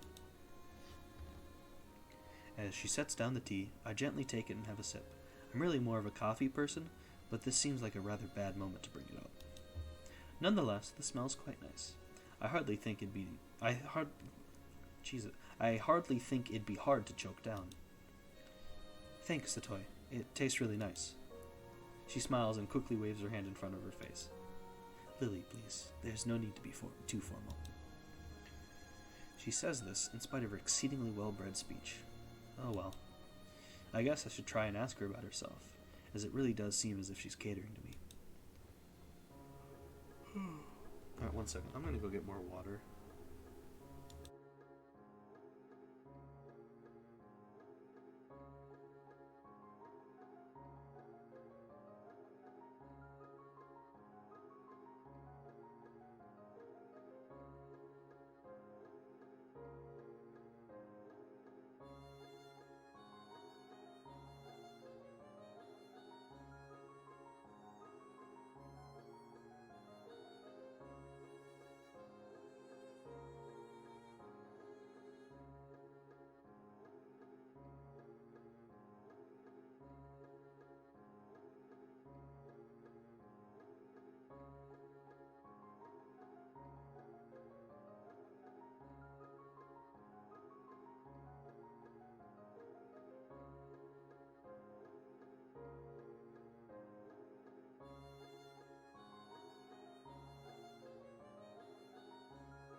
Alright, back. So, oh my god. So, which class are you from? I imagine it's one of the third-year classes. Correct. I'm in class 3-2, which is on the third floor, same as yours. It's taught by Miyagi, and is specifically for both blind and partially blind students. I see. Sorry. I feel like slapping myself for the faux pas. Looking at her face, though, she doesn't seem in the least put off by it. My, there's no need to change your speech on my account. Sure, sorry, I guess I'm really showing my newness here. An environment like this would be a big change, so I can't fault you for it. Well, the same can't be said for everyone. Many have come to terms with their conditions. A category which would include her, it seems. All too ready to jump ship from this particular topic, I segue into another. Do you come here to drink tea often? It's a really nice place. Thinking on it, this might be her version of the place behind my school that I like to have lunch at. I come here fairly often during lunchtimes. My duties as class representative don't leave enough time for an official club, so a friend and I use this room for having tea. Class representative, huh? Compared to Shizune, her mannerisms seem to be almost completely opposite. While Shizune's blunt and fiercely driven, Lily seems relaxed and calm, almost aloof. Come to think of it, she might be useful for a less biased view of the school's clubs. What kind of clubs are there to join? The more popular ones are the track and field club, which uses the field near the school during lunchtimes, the baseball club, and the book club in a room near the library. There are also numerous small ones, too, such as the art and music clubs. At a time when I'm just wanting to get on my feet, rushing into a club right away seems slightly unappealing. I wonder if this school shares the same rule as my old one. Is it compulsory to join a club? It isn't, though it is encouraged. Ah, good. That's a relief. I really let down my guard around this girl to let such a thing slip out. The fact seems to slightly amuse her. Not wanting my tea to get cold, I finally start drinking it, as Lily does the same. As I look over to the window over her shoulder, I notice the light coming into the room has a distinct orange tint. Even here, time doesn't stand still.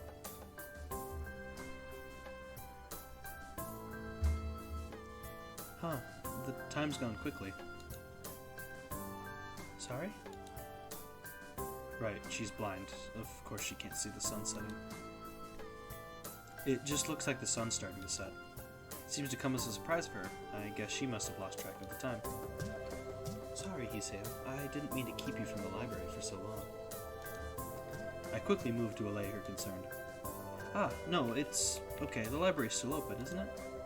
She pauses and takes a moment to think on it. It's probably something I should have asked Shizune when I had the chance, but Lily seems likely to know in any case. True, it's open until 6:30 during weekdays. A quick glance at my watch confirms I have well enough time to get there. I might get going in that case. It's been nice talking with you, Lily. She smiles and gives a deep nod, her hands still neatly folded on the table in front of her. It was my pleasure. Oh, come to think of it, shall I show you to where the library is? I couldn't possibly ask for more help. I should be able to find it all right. Well, unless my navigational skills fail me. Which they seem to have a habit of doing. It's alright. I was going to be talking to the librarian there in any case. I could introduce you. This gets better and better. It's pretty hard to deny her offer. If you're sure, then that'd be great, thanks. As she stands up to follow me, she takes a hold of a straight, retractable cane that had been slipped in the handle of her bag on the floor. Compared to the cane the boy in my class had, Lily's looks much thinner and longer. His must be for support, whereas Lily's is for navigation. Together we leave the peaceful room and enter the empty hallway on the way to the library. Side by side, my pace carefully slowed to match hers. We slowly walk through the hallway. It doesn't take long for us to arrive at the door to the warm-looking room, apparently situated in the center of the floor rather than either wing. Ladies first. She gives an appreciative smile at the gesture, taking the lead as we file in. To the left is the wooden library counter, with the library proper being on the right. It easily dwarfs my old school's library, with the distinct smell of old books giving the place an almost old-world air. There don't seem to be a lot of students here. Considering the time, it isn't a big surprise. Everyone's probably either in the school grounds or the dorms. Yuko, are you here? She says it to thin air, since the librarian doesn't seem to be present, and of course Lily can't see this. What's unexpected is that it draws a reaction. Something from under the counter thuds against it, followed by a quiet wail. Aww. The origin, apparently the librarian, quickly crawls out and bounces up to extremely rigid attention. Hi, Lily. How can I help you? Her voice is strained in a failing attempt to sound casual, and she's rubbing the back of her head. Good afternoon. What happened just now? I heard a strange sound. It's nothing. I just hit my head. See, I dropped an eraser under my desk, and while I was looking for it, a pencil dropped. And when I was looking for both of them, you came and surprised me. Are you alright? I'm sorry, I couldn't know. It's okay. Sorry for making you worry. This is nothing. I've had worse happen to me. She's quick to reverse Lily's apology, almost frantically trying to push aside the possibility that she could be in any way inconvenienced by bashing her head on the counter. Yes, worse things have happened. The girl fidgets with her fingers, as Lily doesn't seem to drop her concerned expression. She shuffles some papers around the corner for no reason. A little shorter than Lily, replete with glasses, freckles, and a very troubled look, seems to fit a library perfectly. Ah, Lily, did you get my message? Message? Oh, the 2 imported books that arrived. Right, they finally came. I can't believe it took so long, but... Amidst her celebrations, partially for managing to change the topic, I'm sure, she notices me from the corner of her eye and freezes on the spot when she does. Oh no, I'm sorry for not noticing you before. Did you need to check out a book? Or return one? I'm sorry. The way she can so quickly shift between moods is a little unsettling. He's with me, Yuko. This is Hisao, a new student. Hisao, this is Yuko, the school librarian. Pleased to meet you. Hisao, right, Hisao. Pleased to meet you too. Hisao. For a second, she visibly attempts to ingrain the name on her mind so she won't forget. Yuko often arranges to import foreign books in Braille for me. Would you like to tell Hisao a little something about the library? Lily's innocent suggestion is met with an expression of abject terror. Please, Lily, I can't. I don't know what he could be interested in. This is too much responsibility. How it's any responsibility at all, I don't get, but her objection is so sincere, I don't doubt for a second that she would rather disembowel herself on the spot than tell me where the light novels are.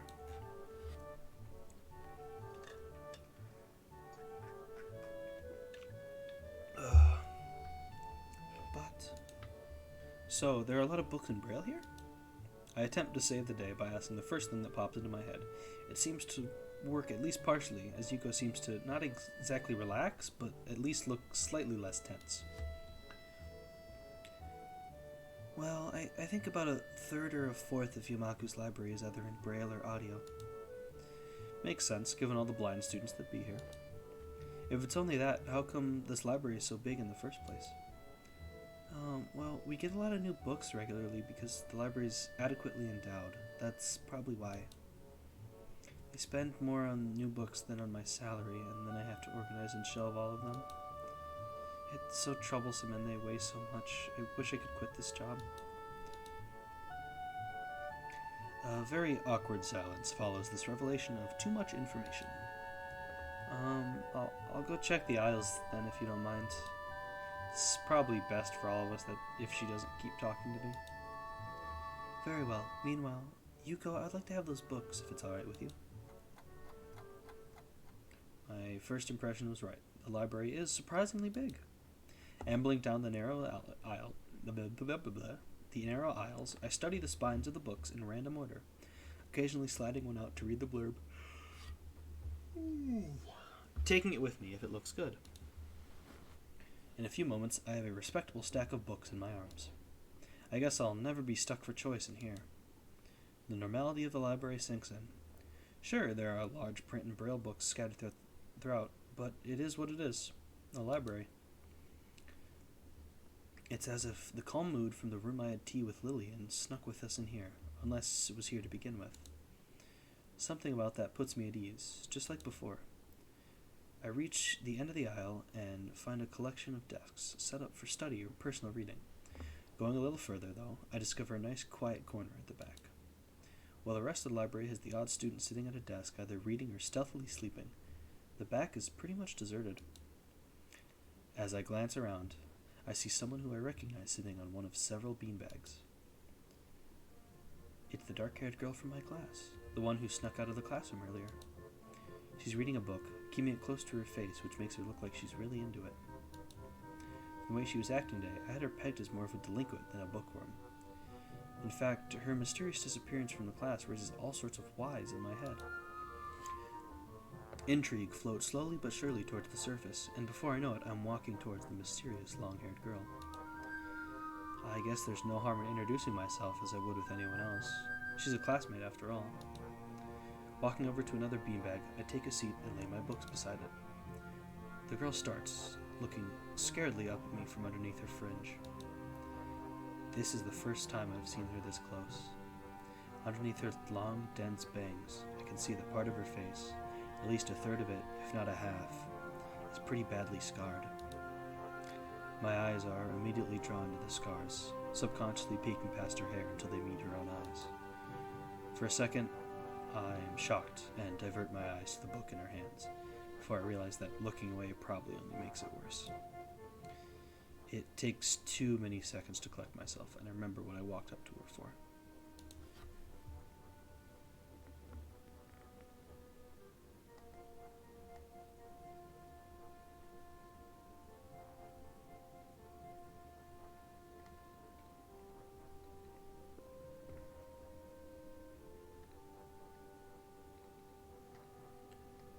Okay, so all the paths branch out, and she was cute. Okay, got it.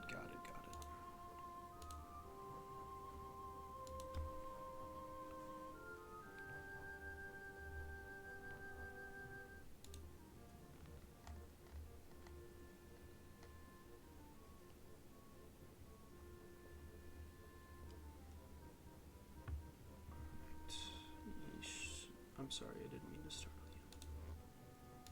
you. Sorry, I didn't mean to startle you. It's okay. The girl certainly doesn't look like it's okay, but I let it slide. So, do you mind if I sit here? Seems to be very uncertain whether that's okay or not for me to sit, but finally she nods, just a little. Oh, okay. It's probably too quiet. I'm sorry. I take the seat next to her, and she hides herself behind her book. Life of Pi. Never heard of it. So, sorry for startling you. I'm Hiseo. She looks up from her book, stalling a little before replying. I know. We are in the same class. Her speech is stilted and so quiet that it's barely audible, even in the still library. Somehow, I think my delinquent impression of her was wrong. Hanako. I'm Hanako. I resist the urge to say, that's a nice name, just to have something to say, but really it's the only thing I can think of. I feel like an idiot. Everyone here must be used to being different to each other, and here I am being all bothered and fussed about that kind of thing.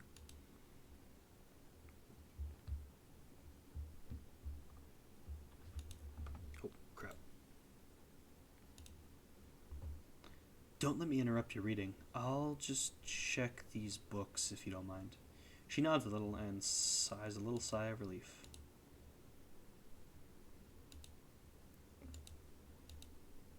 So I try to read the covers and the introduction of the books I picked up, and she buries her face in her book. Uncomfortable silence consumes us. My eyes still wander to her direction, and I sneak peeks at her flowing hair and the scars it's hiding. After a while, I realize that she's doing the same, and only pretending to be immersed in the life of Pi. Her gaze is not inquisitive at all, though it darts around like a scared rabbit. When our gazes finally meet, the chain reaction is unstoppable. She stands up forcefully from the beanbag and takes a deep breath.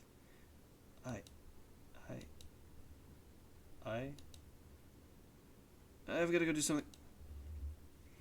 Without warning, Hanako takes off and runs towards the counter. Her hair-like takeoff catches me so off guard that I don't manage to go after her until she has a good head start. By the time I reach the counter, she's nowhere to be seen.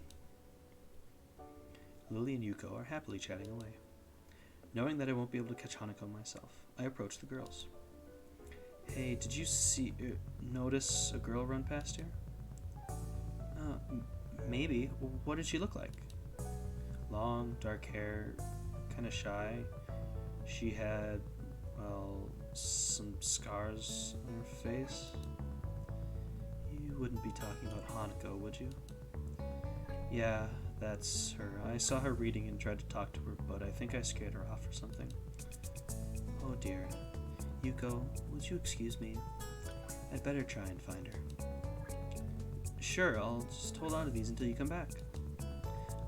What's going on? I'm sorry, but I'll have to explain it to you some other time. Right, I'll see you later then. Lily hastily grabs her cane and hurries out of the library, leaving me alone with Yuko. I don't think I'll ever get the hang of this place. Did I do something wrong? What did you do? Nothing. I was just looking for some books, and then she got in this fit and ran off. The most offending thing I think of was that I might have looked at her general direction a few times.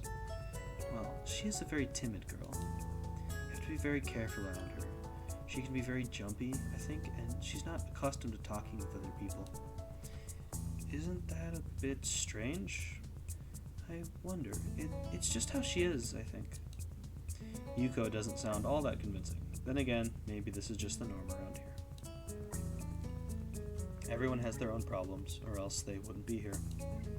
But how should I deal with these people? Forcing myself to act overly casual only makes me feel phony. Think I was supposed to be ignoring the elephant in the room? Yuko fidgets, looking like she wants to say something, but resists it. I think it's an elephant, only if you feel that way. I guess she doesn't have a good sense of self-restraint. It makes me smile, and she blushes heavily. What, did that sound stupid? No, it sounded really wise. I guess you're right. It's more about me than anyone else. Neither of us has anything to add, so Yuko fills the silence by shuffling some papers around. People who have papers on their desk really like doing that. Did you find any books? I should be closing soon. I mean, this library should be closing, but I have to do it. I hope that's not inconvenient for you. Oh, yeah, I want some books, but I left them over there because... I'll just go get them. I fetched my stack of books from beside the beanbags where Hanako and I were sitting and returned them to the counter. Wow, you read a lot, don't you? I surprise myself with that too, honestly. At least when I really think about it. I had a lot of free time earlier this year, so I kind of started reading books to fill that time. I couldn't do much else.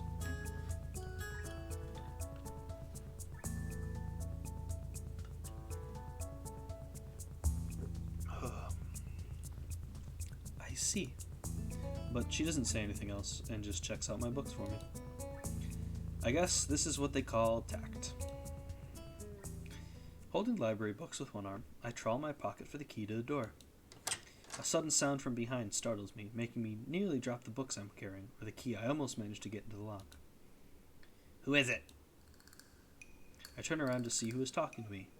It's Kenji. He seems to be in a friendly mood, although the light glinting off his glasses in the dark gives him a sinister look. It's just me. This makes him pause and lick his lips nervously. Who is me? I don't know anyone called me. Are you some new guy again? His voice is suddenly strained and quick. Yes, but we've met before. Yesterday. I don't think so. I would remember someone I met only yesterday. When was that? What day is today? I try to ignore him.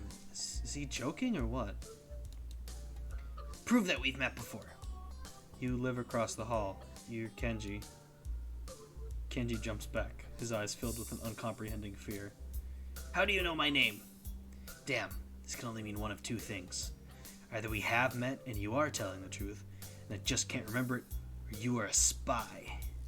He pauses. A psychic spy. His eyes dart around me, trying to peek into my room, although it's hard to believe he can see anything through those thick glasses. His mood swung from friendly to manic in less than a minute. I'm not psychic. How do I know that? I'm not a mind reader. Kenji points a finger in my face damningly. Unlike you. Stop that, man. We met yesterday. What's wrong with you? I live in this room. Lies. If you think you can pass as Hisio because I'm legally blind, you are sorely mistaken. You don't even look like him.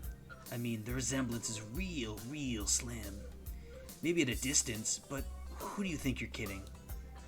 I want to grab him by the shoulders and shake him. Exasperated, I rub my eyes and let out a heavy sigh. Stay there. Kenji comes closer, one careful step at a time.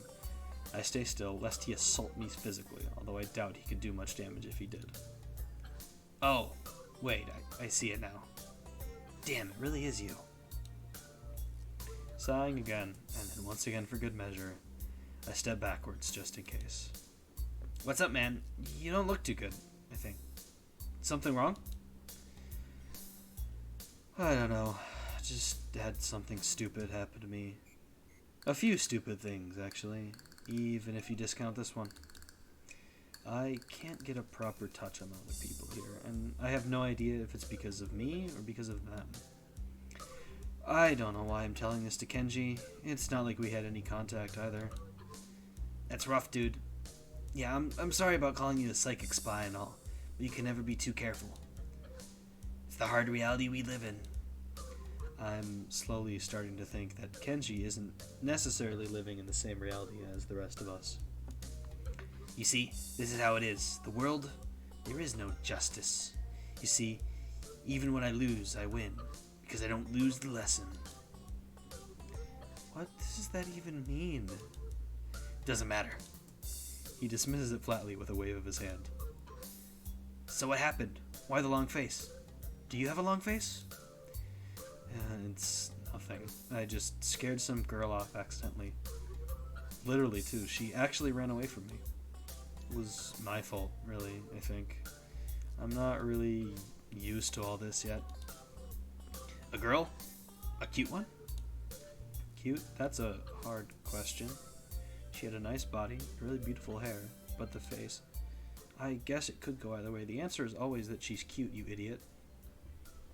That's not even just because the guide tells me so. The answer is that she's cute, because it's Hanako.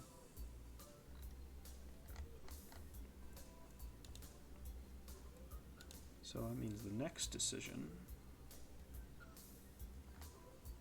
The next decision is the one where plots start to split. She was cute. Yeah, cute, I guess. I knew it. There are a lot of cute girls here. A strangely disproportionate amount. I believe this is one of the dark secrets of this school. I tried to warn you, man, but did you listen? I don't remember any such warning. Dark secrets? Yes, dark secrets. Extremely dark. Like a black hole. Have you noticed that the number of girls in this school is slightly but significantly higher than the number of boys? It's like 60-40. He turns his head to the left and stares off into the distance at nothing. Why is it like this? I mean, to the untrained eye, it doesn't appear to be that bad, but that is a full 20%. One would think that a school with such a huge pool of women would be a man's dream. But no. What I am about to tell you could blow your mind. Are you ready? I don't know where this is going, but I think I won't miss much by cutting out now. No, I am not ready. I only get as far as starting the doorknob before Kenji starts talking again, showing that he doesn't really care if my mind is blown or not.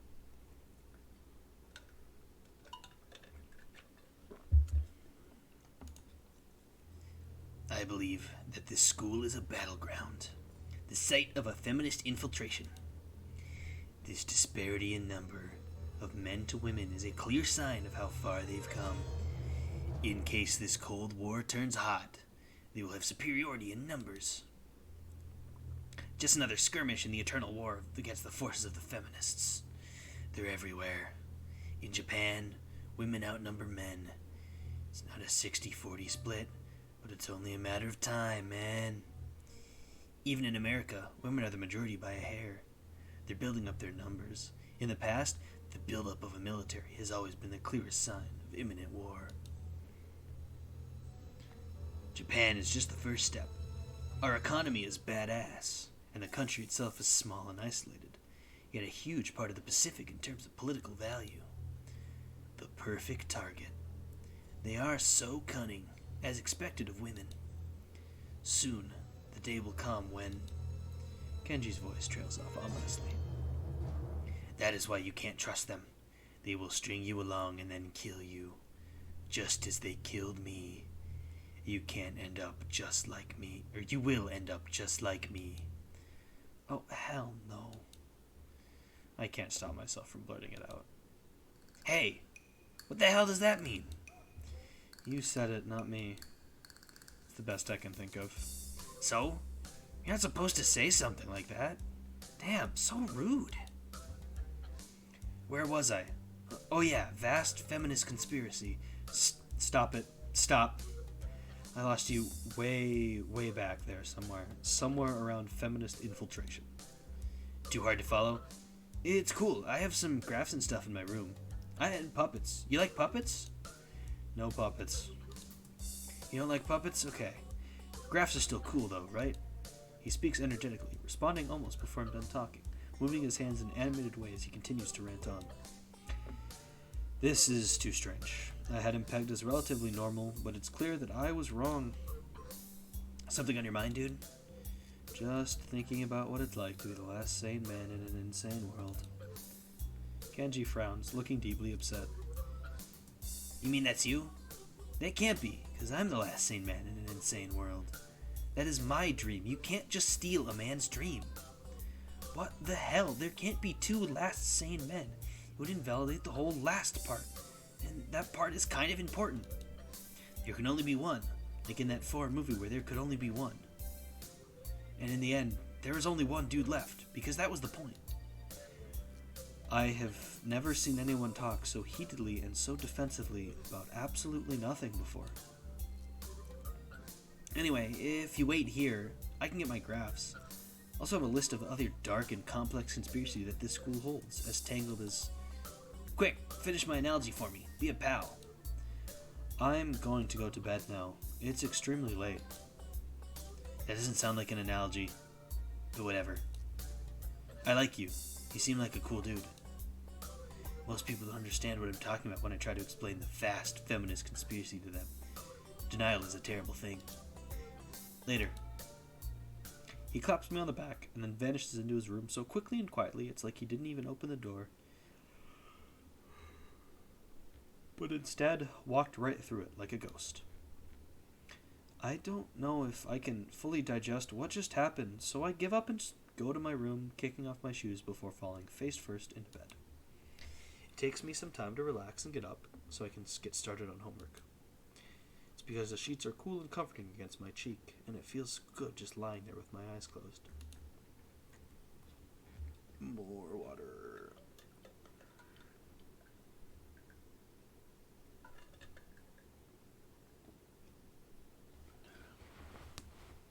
The school is like some kind of bizarre and surreal island. It's isolated on top of a mountain, and each person is stranger than the last. I just can't seem to fit in. What irony. One would think that fitting in a place that's made for people who are unfit for anywhere else would be easy. Maybe I'm trying too hard. Although I say that, and it doesn't help take the edge off, and the words are left echoing off the empty walls. I guess it's not as bad as I expected, though. This place really is more a school and less a hospital pretending it's a school than I thought it would be. If nothing else, the scenery is beautiful. I open one eye. Shit. I open one eye, seeing the school books and bottles of pills arranged side by side on my desktop. Maybe this place is too much like a normal school after all.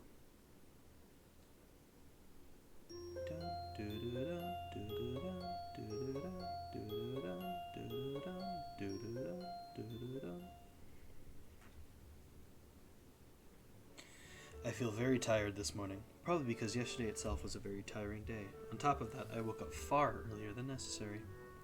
After saying hi to Shizune and Misha, I start doing the work as instructed from the board. It already looks like today is going to be heavy. I don't have a problem with that now, though. Shizune and Misha might jump on me, trying to get an answer about whether or not I've decided to join the student council, even if it's just one day.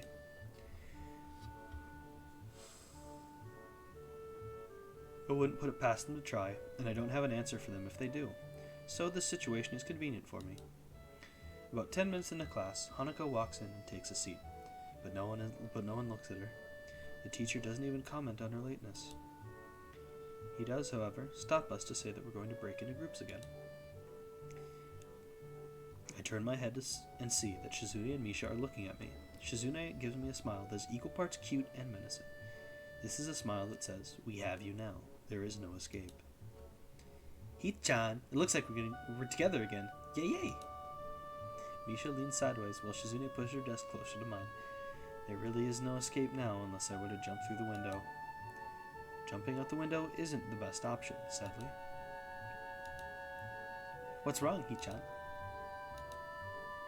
Oh, Hee-chan, have you been thinking about what you said yesterday? You said that you would join that you'd think about joining the student council, didn't you?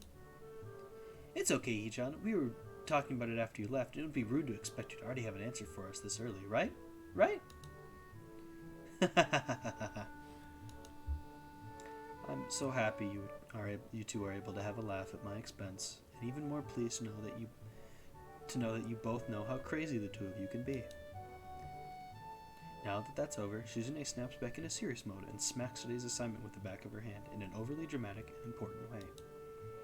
When I actually look at this stuff, it's mostly just reading. In fact, there are only 2 problems. I almost want to say something about how her rush to get started seems a little much, considering the small amount of work. In fact, Shizune probably knows how little there is, and simply doesn't care. Yeah, it seems like the workload doesn't matter to her as much as the fact that there is work. The actual amount is unimportant. She approaches everything with the same level of ambition. While I'm reading, I let my eyes wander around the room and catch Hanako trying her hand at solving the problems. It looks like she's working alone. I can't remember seeing her work with other people before. Thinking back to how shy she is, it's understandable. Hey, that girl over there? Huh? Who, Hichan? Her. Hanako. Over there. Does she always work alone? I think so, Hichan. Do you feel sorry for her because she's alone? I was just thinking that maybe she could work with us or something. No, I don't think that would be a good idea, Hichan. Why not? Shichan wouldn't get along with her. Why? Misha shuffles around the question, letting out a laugh that sounds very strange. It's nervous, but still has that lilting up and down quality present in everything she says. Just because, Hichan. By now, Shizune has noticed our question, and it makes me realize again how Misha has been signing everything she has been saying this whole time. What? Shichan? The friend of my enemy is my enemy? That sounds so harsh. I'm not gonna say that. You said it anyway. I know, Hichan. It's fine if you overhear. I wonder if this is Misha's way of keeping things fair. And without her, I wouldn't be able to understand a thing Shizune is saying, and vice versa. Is that also why she signs all the time? So there's never a conversation Shizune will be left out of? Anyway, we should start on the problems now, Hichan. We finished with time to spare, and I decided to ask if there are any alternatives to the cafeteria, as frankly, the food so far has been subpar. This sends Shizune and Misha arguing among themselves about their favorite restaurants. All of them are downtown, so I don't think we have time to go all the way there. And what about the bill? Are they just arguing for the fun of it? Maybe. They seem so distracted by it that they don't even notice the start of the actual lunch break. I look over my shoulders toward the back of the classroom. She seems to be studying her notes from the previous class. It's an odd sight. Everyone else in the class is busying themselves with the lunch break. Socializing, gossiping, rearranging desks. The one with actual box lunches mixed in and chattering like everyone else, only interrupted by short bouts of eating. But when I watch Hanako, it feels that I'm the only one who can see her. Almost as if she was invisible, sort of hiding in plain sight. Is she being bullied? Is she isolating herself from the rest of the class on her own accord? I see her look over her shoulder towards the classroom's rear door. Come to think of it, she hasn't turned a page since I've started watching her. I guess she's waiting for someone. What to do? This is an important spot.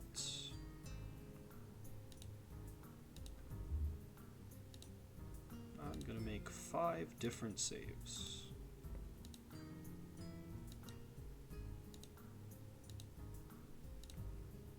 So we will now be saving on the first one, and I have to remember that. It is 5, right? Or should I make 6? I think I should make 6 for that other ending. There we go.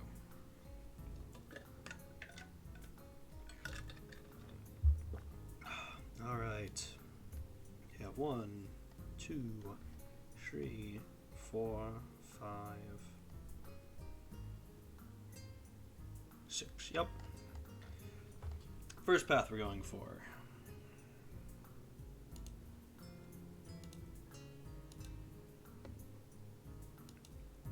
I still feel bad for making her run away yesterday, so I'd better say something. Hey there, Hanako. Hiseo? Well, at least she remembers my name.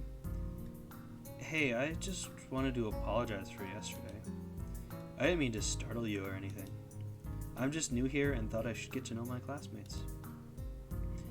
As Hanako looks up at me, I notice her scarring once more. It's a little bewildering that you can barely notice it from across the room, but it's so noticeable from close up. That's okay. It was my fault. No, that wasn't anyone's fault. It just kind of happens. So, are you waiting for someone? I saw you looking at the door before. Yes. Lily. Oh, you mean Lily the blind girl? Hanako only nods in response, and I can't help but wonder if defining people through their disabilities is a faux pas, the worst kind, or just normal here. I guess that explains why Lily took off after her yesterday. She seems like a nice girl. Are you two friends? Yes. As if hoping for Lily to appear, she checks over her shoulder again. I think I'm making her nervous again.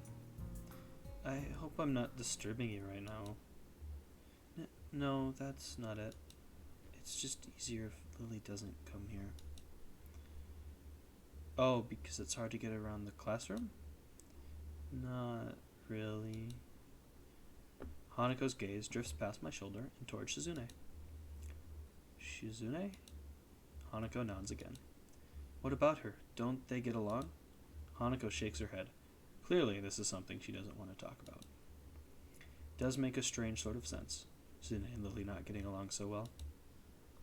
Communication between the two would be all but impossible. It's hard enough talking to Shizune through Misha, even when you can't see whose hands are talking. Hanako is so focused on Shizune that I'm the first to notice Lily at the door. Oh, she's here now. Hanako spins around to confirm this. Upon seeing Lily, she moves quickly to the door. Lily? Hanako, good morning. Is the president here? Yes. Hanako glances over her shoulder at Shizune again, as if to confirm she can't hear them, even though that's impossible. I suppose we'd best be off then. Lily's sigh and tone of what seems like frustration makes me raise an eyebrow. I guess there's some kind of enmity between the two. It's intriguing, but that's not really something I'd ask about. I'm sure if they wanted me to know, then they'd tell me. It's only my third day here. I should be trying to make friends, not finding out why people are enemies. Still, it's a little funny to find out that the school has little feuds, just like my old school. Even if people are more tolerant of others, they're still going to get on each other's nerves. Hey, Lily. How are things? I'm sorry I made you run off yesterday. Oh my, is that Hisao? I didn't realize you were here. Seems that Lily is a little embarrassed about being so frank in front of me. Sorry, Lily. I thought you realized. No, it's alright, Hanako. Hisao, please don't worry about yesterday. It was just a misunderstanding. If you say so, I'm still working this place out. Well then, I think you'll find most people here are a lot more forgiving than elsewhere. If you are feeling a little confused, please don't be afraid to ask questions. Sure, I'll remember that. Lily? Lily gives a small nod of acknowledgement. I'm sorry, Hisao, but we must be off. Hanako really doesn't look all that comfortable right now, and Lily still seems a little embarrassed. I wonder if my apologies really made any impact. Mind if I accompany you two? I know I'm kind of pushing it, but Lily hums quietly, still smiling. I'm sure that we could accommodate you, can't we, Hanako? She looks at Lily, then at me, then she freezes, wide-eyed. Sure. Well then, shall we go? I'm sure Lily wouldn't do this so easily if she saw how scared Hanako looks, but it can't be helped now. Declining after the deal is sealed will only cause confusion and problems. So we leave, all three together. Lily walks beside the wall, letting her cane gently tap against it every now and then. Hanako comes right along beside her, so close that she's practically half-hugging her as they go. Although it must make her walking that much harder, Lily takes it in stride. As we turn around the corner of the hallway, something hits me in the chest with the force of a steam train. Hanako shrieks a little, and my vision briefly goes black. Ouch. Opening my eyes, I see a pair of saucer-like green eyes looking up at me. They belong to the perpetrator, a short girl who bumped into me and has now fallen down onto the hallway floor. She wears a PE uniform and a very worried frown. The former strikes me as a rather strange thing to have on during a lunch break. More striking than that, though, is that she doesn't have legs. Or she does, but they are not flesh and bone. Her pale and very much flesh and bone thighs end in shins and feet made of some black metallic or plastic-like material. They look disturbingly artificial and natural. It almost makes me forget that my chest is hurting. The girl winces a little, rubs her nose, and jumps up.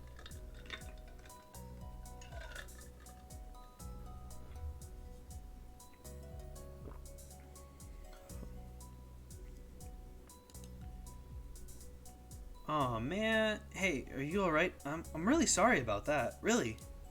I wasn't looking where I was going and you just came out of nowhere. Sorry. She's looking really apologetic, in the hurt puppy way of looking apologetic. I quickly forget about being angry or anything, since hurt puppies are my weak spot. It's okay. Don't worry about it. Ouch. I say that, but there's a stinging pain growing in my chest. I know that this is about the biggest possible danger for my condition. Don't overexert yourself, don't forget your medication, and most of all, don't get hit in the chest. I try to rub my solar plexus to chase the pain away, holding my breath in an attempt to hear my heartbeat.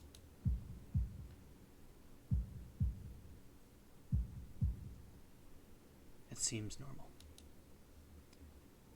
Hey, should I get a nurse? The worried, high-pitched voice of the girl snaps me out of it. I stare at her for a few seconds, dumbfounded, till I realized that I probably looked worse off than I really was, doubled over myself and looking all tense. Damn, I'm overly worried about my heart. No need, I'm fine. Manage to say something in response. I pull myself upright, feeling my sore ribs one last time, and take a deep breath. She just knocked the wind out of me, big time, but it's nothing more than that. You sure you're okay? I hit you pretty hard. It's okay. I said I was fine, and nothing's broken. No harm done. That's good. Hiseo, what happened? She's not quite up to speed for obvious reasons, but she sounds very worried. More than what the situation deserves, really. Someone just bumped into me. Nothing serious. Just winded. Sorry, it's my fault. I was just going to get some stuff, and I was in kind of a hurry. That someone here is Emmy, isn't it? The little girl coughs quietly and shuffles her plastic or metallic feet, looking down at them before saying anything. Hi, Lily, Hanako. I guess the girls know each other. Do please try to be more careful. You might be sturdy enough to endure those sorts of accidents, but there are people who aren't. The girl blushes and starts to fidget nervously like a little child caught misbehaving. I forgot that she's tiny. It's so cute that I find myself smiling. I know that. I was just... I gotta go. Teacher will have my head. I promised to help with printouts, but I went running instead. Sorry, I've got to change and everything. Before any of us can say a thing, Emmy has already bolted away, leaving the hallway eerily quiet. Does that kind of thing happen often around here? There are more rules in Yamaku than usual for running in corridors. But that rarely stops Emmy, it seems. She shakes her head weakly and offers a slight, composed smile. I don't think there's anything we can do to stop her, I'm afraid.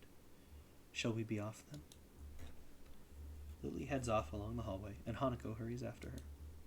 The route to the room the two use for tea is fairly simple to retrace, being still fresh in my mind from yesterday. Lily and Hanako quickly go about the business of making lunch. Before I can even open my small bag of food, Lily's busying herself with a thermos and tea bags, as Hanako is setting out their lunch boxes. So, is this what you meant by coming here almost every day? Yes, Hanako and I usually have lunch here. It suits both of us, so I ended up using this room regularly.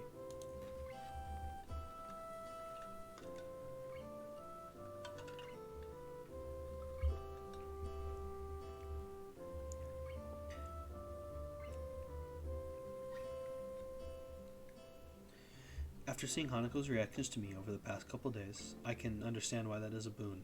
That, and Lily being able to get some quiet away from her class as well. I take my seat last, after Lily's poured the tea for us, and sits down. The more time I spend with these two girls, the more I think they're a perfect foil to Misha and Suzune. Even without a voice, Suzune is direct and brash, and Misha seems to get along with everyone. On the other hand, Lily is soft-spoken and relaxed, while Hanako seems to be the shyest girl I've ever met. So, how are you feeling in Yamaku, Hiseo? You seemed a bit flustered before. Apart from getting lost every now and again and being crash-tackled outside my classroom, fine, I guess. You looked pretty hurt before. Are you really okay? For a brief moment, I considered telling Hanako and Lily about my condition, but then I hold it back. I can't tell why, but for some reason I feel uncomfortable talking about it to these relative strangers, even if they have been pretty friendly. Yeah, it's nothing. I was just a bit startled. Judging from the two girls' expressions, I don't think that they're buying it. but in what I assume is their way of respecting my privacy, they don't press the matter. I guess that one of the unwritten rules around here is don't ask. Even if people's conditions are obvious, like Hanako's, there's still bound to be a story involved. Everyone has things that they don't feel comfortable speaking about, and I think everyone here recognizes that. So, how long have you been in this school? You both seem to know your way around pretty well. Well, I've been here since the start of high school, but only moved into the dormitories a year ago. Hanako joined at the start of high school as well, and moved to the dormitories when she did, if memory serves me right. That's right. Since high school. So you've known each other since then? Since I moved, yes. Hanako lives next door to me, so it's only natural, right? Right. Yeah, of course. Living next to someone is probably reason enough to befriend them, though I'm guessing Lily's blindness played a part in that as well. I can't imagine Hanako easily making friends with someone who has to deliberately avoid looking at her scars. With the immediate conversation dried up, we start to eat our lunch. It isn't long before the bells are signaling the end of the break. Like me, the girls pack up their lunches as efficiently as they set them out. I guess I'd better be off. Are you going to go with Hiseo, Hanako? Hanako looks up at me, and for a second, I can see that she's considering skipping class, maybe just to avoid walking to the classroom with me. Yes. I don't know what to think of it. Hanako really is delicate to the point of breaking if looked at in the wrong way. It makes me a bit nervous, but I push the feeling aside, trying to be as natural as I can. We should hurry then. Class has already started by the sound of it. Lily gives a nod of farewell as she bends down to take her cane, Hanako and I filing out before her. We walk quickly down the empty hallways to our respective classes. As we reach the door to Lily's 3-2 classroom, she turns toward me. Hiseo, thank you for sharing lunch with us today. My pleasure, Lily. And with that, we part ways, Lily entering her classroom and leaving Hanako and me to make off to our own. She's still looking like she wants to run away. So, do you really want to go back to class now? Yes. Okay then. I feel like I should say something more to her, but it's hard to come up with anything that would be appropriate and safe enough. And Lily was right. The more time we spend out here, the more explaining we have to do. I open the rear door to the class and walk in. The teacher looks at me and opens his mouth to say something. However, as Hanako follows me in and closes the door, he simply nods to us and continues his lecture. This is the third time that Hanako has had her truancy practically ignored. There's definitely something going on here. We make our way to our seats, and I notice that Misha and Shizune are both missing as well. I wonder if it is some sort of informal agreement with the staff, or if it's a perk afforded to the unique students of this school. Trying to make as little disturbance as I can, I extract the relevant textbooks from my bag and start catching up. The class goes on quietly. The teacher seems like an okay person despite the weird first impression I got, and the material is relatively interesting. However, the way he teaches is really bizarre. It's as if he expects that everyone is a natural genius.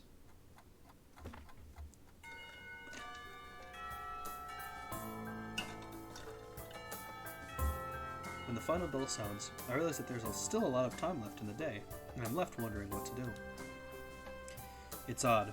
At the hospital, I had 24 hours a day of free time, but here, filling the considerably shorter hours feels difficult.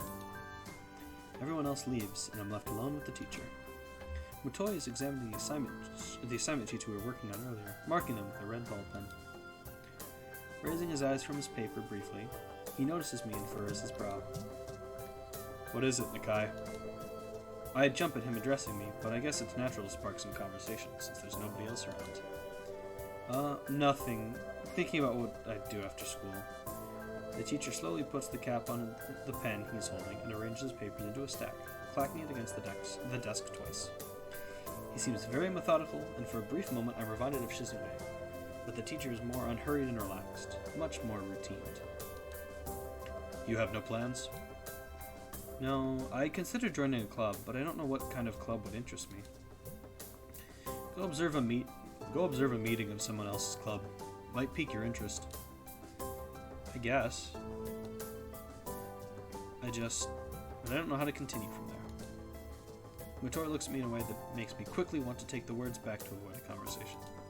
But I can't, so I have to forge ahead. I just don't know how to deal with people. I mean the other students. Talking to people and everything, so it's not that I'd be isolated or anything. I just don't know what to think about the disabilities. It's like, it feels that I'm being impolite if I pay attention to them, and it's weird to ignore them. Damned if I do, damned if I don't. The teacher scratches his cheek absentmindedly, looking very unresponsive. These things are only an issue if you make them one. You can talk normally with someone, even if they are blind or something. Try to look behind the superficial. There's not a single student here who isn't just a normal kid behind whatever they might seem at first glance. He says the same thing as Yuko did. I know they're right, but it's hard. How can you not... Oh my god. How can you not consider, for example, Shizune's deafness when the only way to communicate with her was to talk through Misha? Or Hanako. It's not like you can ignore her face. But... I'm interrupted by the door of the classroom suddenly slamming open. Teacher! Misha crashes in, hands straight in an enthusiastic greeting, her voice loud and lively enough to wake the dead from their graves. She starts toward the teacher's desk with her bouncing step, hands energetically swinging with the rhythm. Mutoi, visibly dismayed by the interruption, and Misha in general, slumps in his chair. Mikado. Misha stops in her tracks and looks around cluelessly as she's sensing from his tone that something's wrong, but has no idea what. Yes? We have talked about volume control before. Yes? But she doesn't lower her voice at all, and the teacher just rubs his eyes. So, what is it? We need your help. We are running out of supplies for the festival stands. This is a distress. She waves a pink slip of paper she's holding around. So, go get more supplies from the art room. What's the problem with that? Plywood. Plywood is always the problem. Last time we wanted more, there was only a little, but that time we just took it all and went with that. Now there's like none left, so do you know where there is some? I don't understand. How would I know? The president thought that a teacher would know if there was plywood. Was she wrong? Mutoi looks like he is in great pain, frowning with his entire essence, and Misha doesn't get it at all.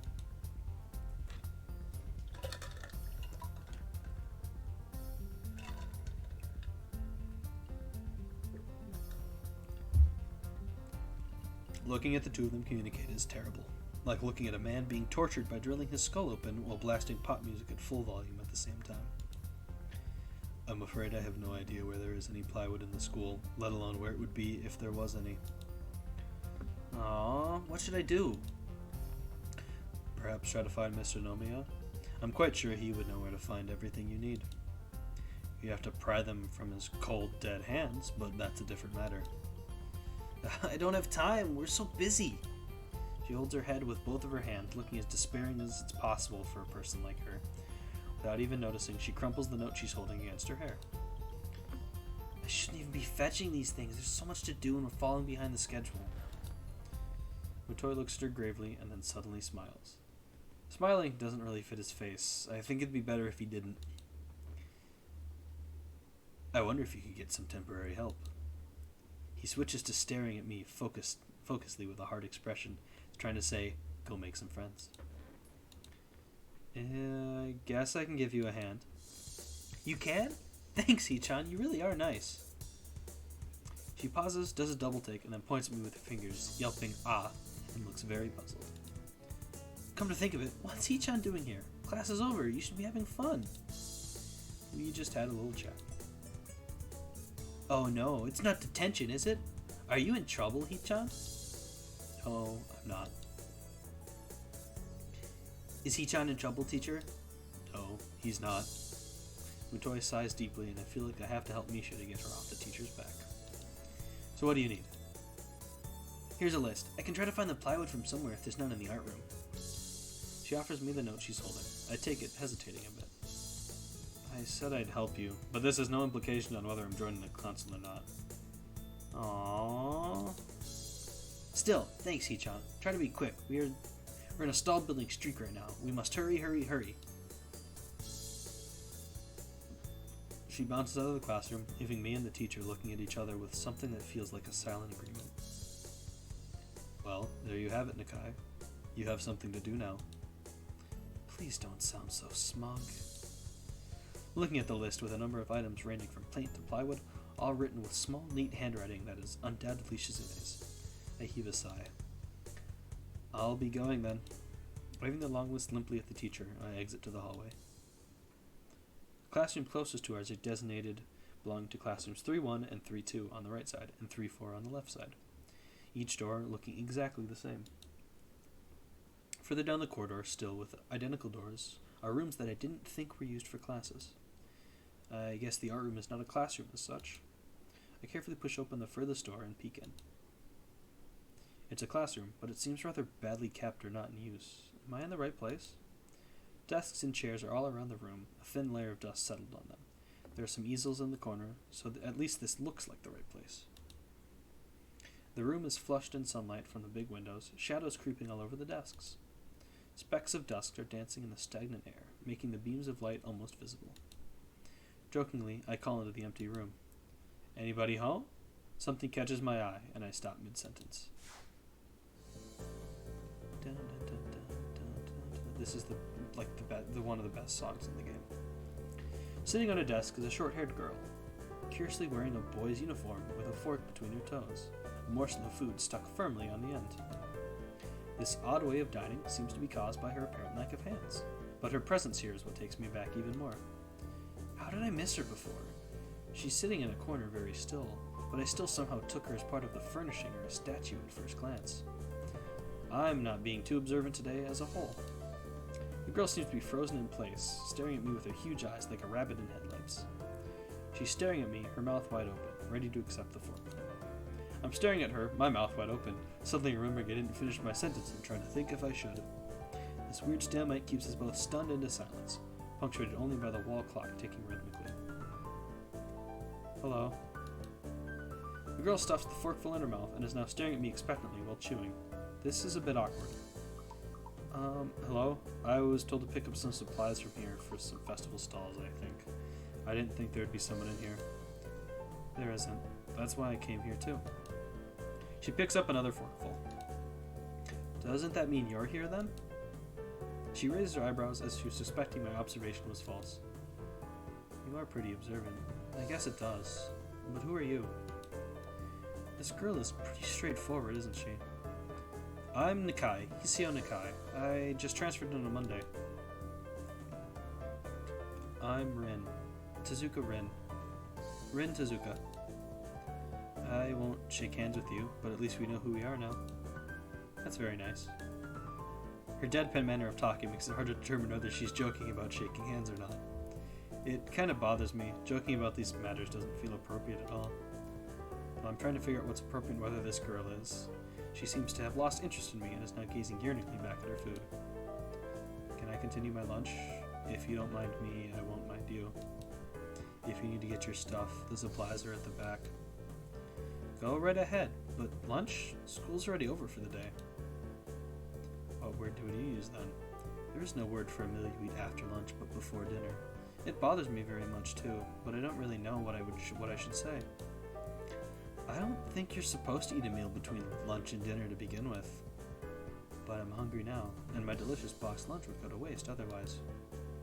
I have curry. It's very delicious. With much decisiveness, Rin once again picks up the fork between her toes, and with at least as much impoliteness, she points it straight at me. So, Nakai, what brings you to this place? Like I said, I was told to look for these things. No, the school. From outside, you look fine. Is your problem inside? I come to a full stop, opening my mouth but not getting a word out. I can guess. I'm good at guessing. Better than most people. Rin cuts me off before I can answer her question, or skirt around it somehow.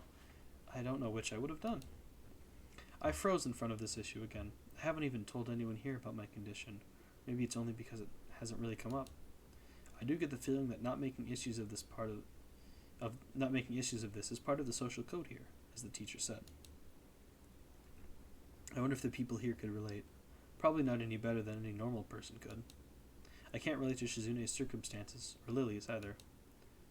Naturally, while I go through this in my head, Rin keeps considering what my condition could be, with an overly contemplative look on her face. She puts her fork between her lips and leans back, looking at the ceiling as if the answer was written up there. A beam of light illuminates her face from the window side, creating a mask of dark shadow on the other side. I don't think it's anything in your head, and something in your guts would be boringly ordinary, like this lunch of mine, and less delicious.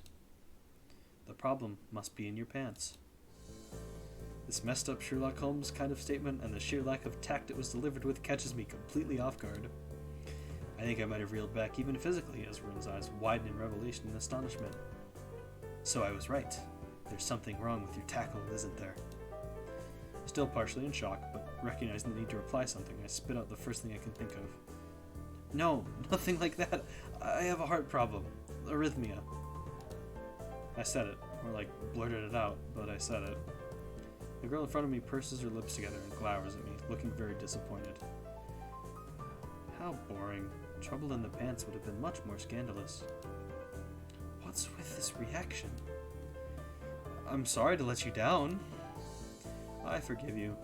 Just, I collect people, and a person with, that kind of problem would have been really great. Collect people? People with different problems. So you just, go around asking people what's wrong with them? Pretty much. I see. With little left to say, Rin resumes her lunch, and the conversation dies away. I keep thinking about what was said.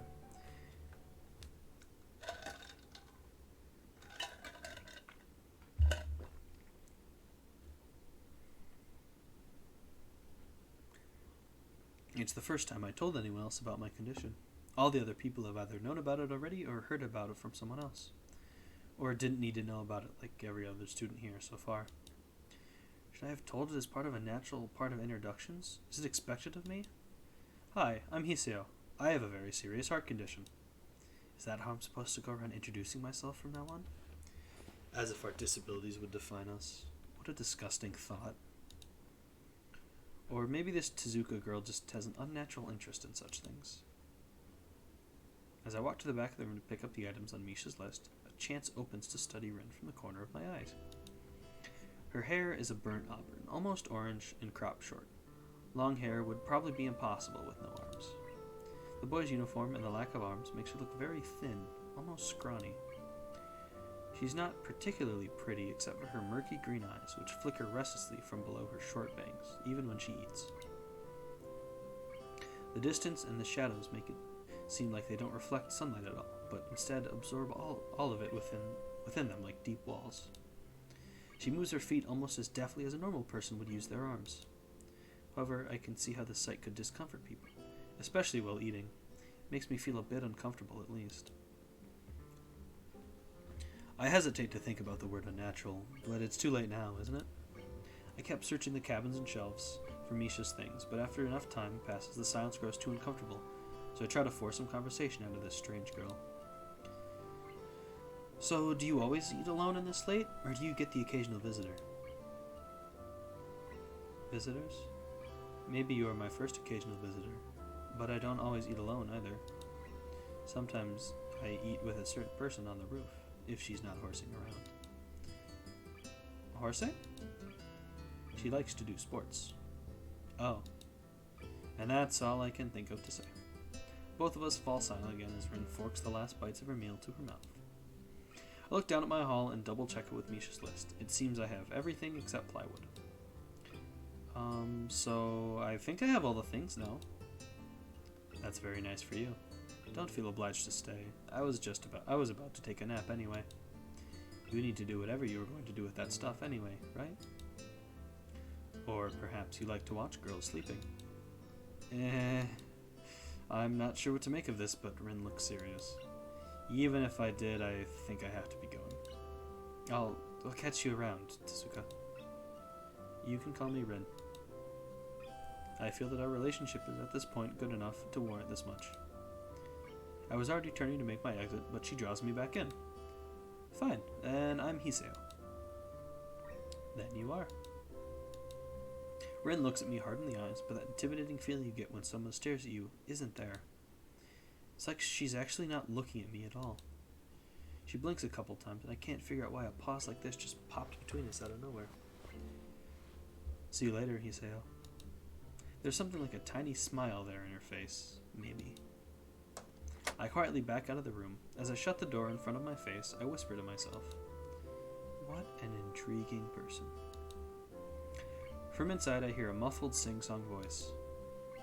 I heard that. What did she hear? I jump at the sudden appearance of Misha, who I had not heard approaching despite the completely empty hallway. Somehow, she'd gotten to jumping distance of me without making a sound. Creepy. It briefly reminds me of Kenji's nutty theory about a global feminist conspiracy, but I pushed that thought aside. Shizune, standing slightly behind Misha, looks aloof as she couldn't have heard the remark that drew Misha's attention, but Misha is visibly excited. No, wait. More importantly, who's in there? There's no club meetings today. She tries to curiously peek past me, even though the door prevents her from seeing anyway. What are you doing here? You took so long that we had to come check what's wrong. That's no good, Hee-chan. She wags her finger at me scoldingly. I found plywood, but everything else is still missing because you are tardy. Oh, sorry. I got the things here and was just gonna bring them. I think you were up to some mischief, Hee-chan. Who is in there with you, I wonder? Misha signed something quickly to Shizune, pointing at her own ear a couple of times. Shizune immediately pushes away past me and opens the door to the classroom I just left. I can only imagine the shock she's experiencing. With Shizune's diligence and attitude, the insolence of daring to deface school property by sleeping on top of it must be too much to bear.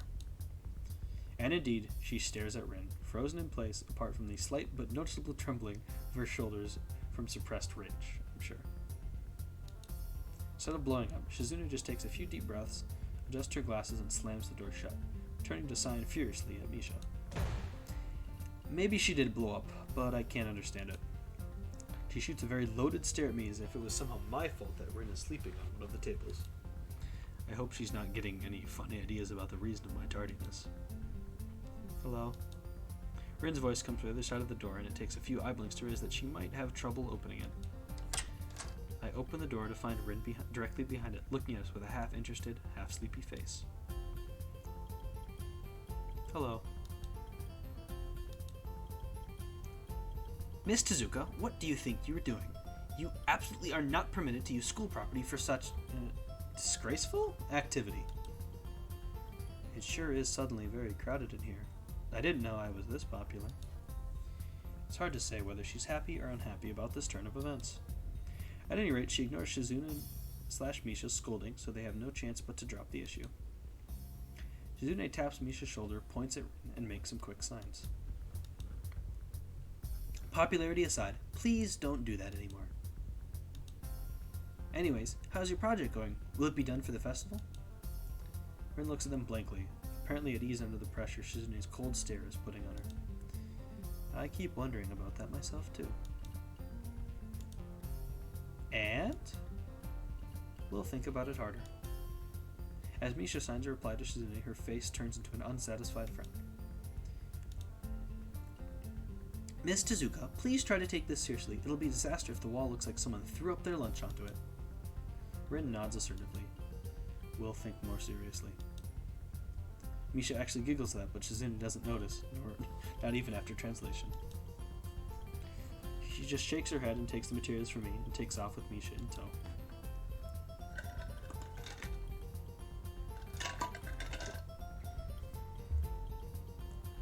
Rin frowns thoughtfully as she looks after the retreating student council duo.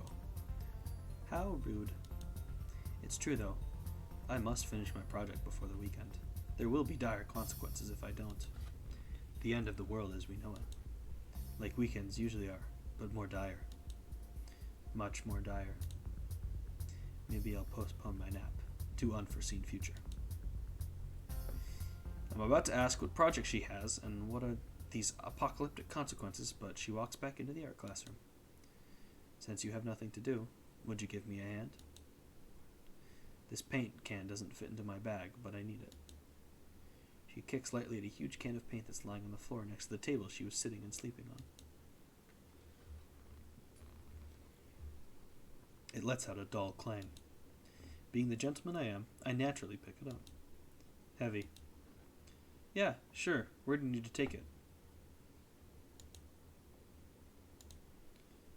Away. And with that, she takes off to the hallway, me and the paint can following, since there's little choice for either of us. The hallway is quiet and empty now, with Shizune and Misha gone, so we too leave toward the stairwell at the other end. Every 10 or 15 or 20 steps, I have to change the can from one hand to another because the thin handle cuts into my palm. At least it keeps my arms from tiring too fast. Rin strolls on beside me with an uneven pace that I have trouble matching, or maybe I am walking weird because of the extra weight. It seems one of us is constantly walking too slow or too fast, and I can't figure out which. 2 flights of stairs below, trouble appears in the form of the head nurse and his fox-like grin. Ah, Mr. Nakai, what a happy coincidence. Tezuka, too, of course. He nods courteously to Rin, who does not acknowledge him back, and then turns to me because obviously it's me who he had some business with. There is something I forgot to mention on Monday. I nod and wait impassively because I can't even begin to guess what he forgot. The feeling of the handle delving deeper into my skin doesn't make me feel enthusiastic about this interruption either. It's about your medications. Since you haven't been that long on your current medication, there may be some unexpected side effects, which might require adjusting dosages or even changing to another kind of medication. So we will do a few tests regularly, but what I'd want is for you to keep an eye on everything in your condition that feels off, if you get what I mean. Nausea, headache, anything, and come see me if something happens. Alright. So, how are you? Everything fine? I give up and drop the can to the floor before answering. Apparently this takes longer than my biceps can handle.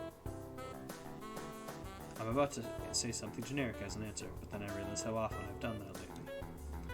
Other people have asked me that too. Teachers and students here. My parents, visitors, nurses, doctors at the hospital. Everyone seems to be concerned about that. It's natural for a hospital, not so much for a school. Everyone seems to be concerned about that. It's natural for a hospital, not so much for a school. Except this school. This is a small school, and both the student base and the faculty seem to be very tightly knit. At least that's the feeling I'm getting. And this is not the kind of school that gets transfer students too often. The thought sends shivers up my spine, but I give a generic answer anyway. That's great. Also, one other thing. My sources tell me that you've been at neither the school track nor even the pool, so I'd like to know if you have taken up exercising as I asked. Of course I haven't, but his way of inquiring gives me the feeling that I should have been running my ass off on the track since the very first day. You have people spying on me? Not as such. I just happen to know a few people. But that's not the issue here, so don't try to slip out of it. Well, I was actually doing some improvised weightlifting as an exercise. I pick up and lift the can up and down a few times like some sad imitation of a bodybuilder, even though it's weighing down on my arms painfully. The stupid grin disappears from his face for a second, and comes back like it was never gone. Tezuka, would you give us a second? Nurse grabs me by the shoulder without waiting for Rin's permission, which he didn't need in the first place, and drags me aside. When I told you to exercise, I wasn't joking. I understand that you are still on your first week and all, but please don't ignore the importance of this. The reason I'm coming down this hard on you is that habits are not easy to form. The more you slip and postpone, the harder it'll be. It's the same with everything, like dieting. Can you promise me to be more serious about this from now on?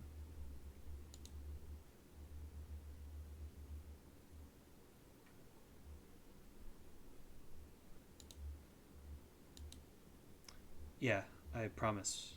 Definitely. He studies me for a moment, then shrugs, smiling again. Okay, that's more like it. If you go to the school track tomorrow morning, you'll meet my spy, who probably has no qualms offering consultation to you if you want to jog a bit. Consultation? See you around. He leaves with a wave of his hand and no answer, and I walk to Rin, who has been waiting, idly leaning against the hallway and staring at the pale lighting fixtures on the ceiling. Even when I approach, she doesn't move her eyes off them. Are you getting medications for your heart thingy? Were you listening? It comes out more accusatory than I intended, accidentally lashing out on her. But even so, I don't really want to start talking about it. I just met her, I don't know her, it's not her business. There seems to be happily ignorant about my confidentiality too, talking about that kind of thing in public. But it's not Rin's fault, is it? I look at her suddenly feeling a bit guilty, but Rin is just staring past my shoulder quizzically, her head tilted like a bird's. Sigh. I don't know why this is so hard for me. It feels like there's some inexplicable lock that prevents me from being more upfront about this. Yeah, they're for my heart. Will they make you better? No, not really. They just make me a little less worse. Rin keeps looking at me for a while longer, and she neither says anything further nor displays any kind of emotion I could discern. I'm thankful that she doesn't. I think I'm still not quite used to all this. At the hospital it was easy, but I still haven't sorted my feelings about having to live a normal life with this disability. We leave the main building, and Rin leads us onwards toward the dorm.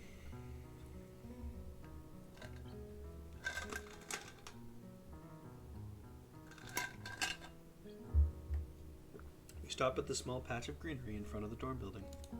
The dorm is built on slightly elevated ground, with a wall and a few trees that everyone has to circle around every time they come or go. It's probably the only inconvenient design in the school. The entire wall, made up of the same kind of bricks as the building itself, has been covered with some sort of a painting. Most of it is still mere sketches, quick lines drawn with black and white against the gray plastering that covers almost the entire length of the wall, but some places look a bit more finished. There are human faces and legs and hands. I can't quite say what the painting as a whole might portray. Stacks of what seem to be paint cans are arranged in piles on the ground beside the wall. See, the left side is hardly off the ground yet. It's because I couldn't get in the mood yesterday, so I gave up and went to meditate instead. Then it was suddenly morning. I have to work on it, but the guys from art class are helping with the negative spaces and base surfaces whenever, which is a problem. It's easier to paint in big areas if there are a lot of people, with hands. The reach is better, and it's faster too. She goes on a tangent of a tangent, waving a little with her arm, or whatever of it there actually is, to demonstrate even though I got the point already. The white cotton of her sleeves flaps around it. It makes me think it could look sadder than it does. But it makes me feel out of place, like almost every tangible reminder of the student base's special properties has in the past few days. The girl doesn't notice my dreary feelings, of course, or the fact that she lost me a while ago, and just keeps on blabbering. So that's why I'm trying to figure out if there's something I need to figure out, and then figure that out before it's too late and all hope is lost. Why would the hope be lost? Because paint has to be painted, and then it has to dry, and then it has to be painted over with another kind of paint. It takes time. She finally stops, apparently thinking she made some kind of statement that makes sense. I think it's best to start from the top. So, this is your project? You did this? Yes. All of it? Yes. Nice, but I stumble with my words, suddenly feeling like I've walked straight into the minefield of political incorrectness. It's okay. You can say it. I probably won't get mad. I blush really hard. I don't really know what would be the right thing to say, if any. It feels that I'm way more sensitive than Rin is, though. This is really awkward. Don't you want to ask? How do you paint without hands? See, I'm an easy person to talk to, right? With my feet. I almost guessed that already, but isn't that hard to do? You're good at guessing. Anyway, I don't think it is, but maybe I'm used to it by now. I can't get my mind around the fact that she could be an artist. I can't get my mind around the fact that she could be an artist, but seeing how adept she was at using her feet to eat, I figure painting might not be a problem either. Neither of us has anything more to add to the subject. The afternoon light works pretty well. I was afraid it would look too flat, but it's not like that after all. I think it's actually pretty interesting. I wanted to see what it looks like in dim light. Do you think it's flat? No, well, paintings tend to be flat. Not like that flat. You know, flat, like some people are. No substance, no meat where there should be some. I know a few girls who... Okay, I get it, but I couldn't really tell. I'm not that good with art. I can't name any artist or artistic terms, so I don't really have anything to say. Rin shrugs her shoulders at that, saying, "Suit yourself," without saying it, and looks up at the sky, as if trying to look for something up there.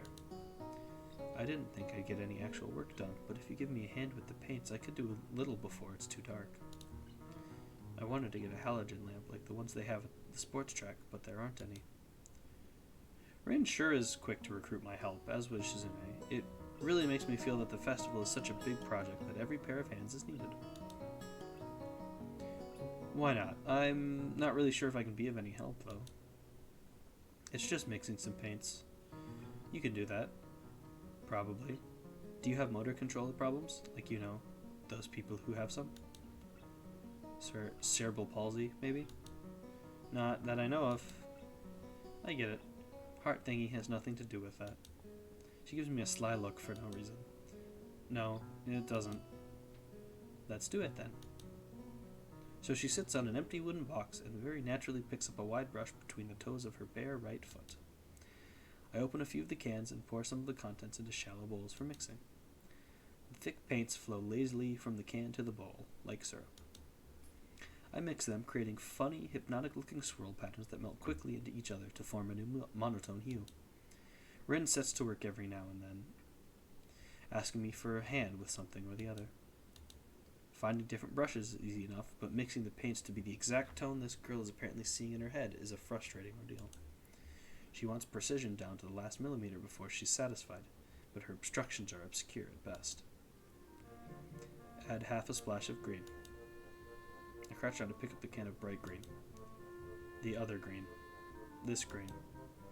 I carefully pour some of the other green paint into the mixing bowl. No, that's almost a whole splash. More white. Is green a good color to add? No idea. You're the artist here. A hint of a smile appears in the corner of her mouth. Do you lack an opinion? No, it's just that I have no idea. It's okay, because I just got an idea. Add more white. With this exclamation, I pour a minuscule amount of white into the bowl and mix it. It looks slightly whiter. That's not good. It has to be like the color when you wake up and you know that you saw the meaning of life in your dream, but can't remember it. Maybe it's yellow. Despite the impossibility of mixing a color like the change of the seasons or any other nonsense that's being imposed on me, I find myself enjoying it more than I thought I would. Seeing a painting being born on the plastered wall feels like magic. I spend the moments I have between mixing paints crouching down on the pavement and just looking at her work. It feels slightly intrusive at first, like breaking some imaginary intimacy, but Rin doesn't seem to mind the least bit. Maybe it's just in my head. Her entire presence emits a completely different air as she patiently works the details, adding layers of paint on top of the other layers of paint, steadily moving her foot across the wall to add new shapes. When I manage to produce a passable mixture of paint, the rare smile on her face is oddly rewarding. Apart from the few words when discussing paint mixes, neither of us says a word for the longest time. And even those short discussions soon evolve into a shorthand, both of us developing using weird impromptu code words for various paints and hues, as if there was some need to conserve words, breath, and sound.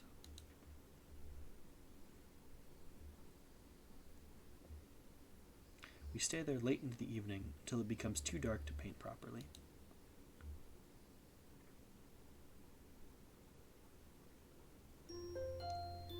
And with that, as soon as we load into the actual next scene,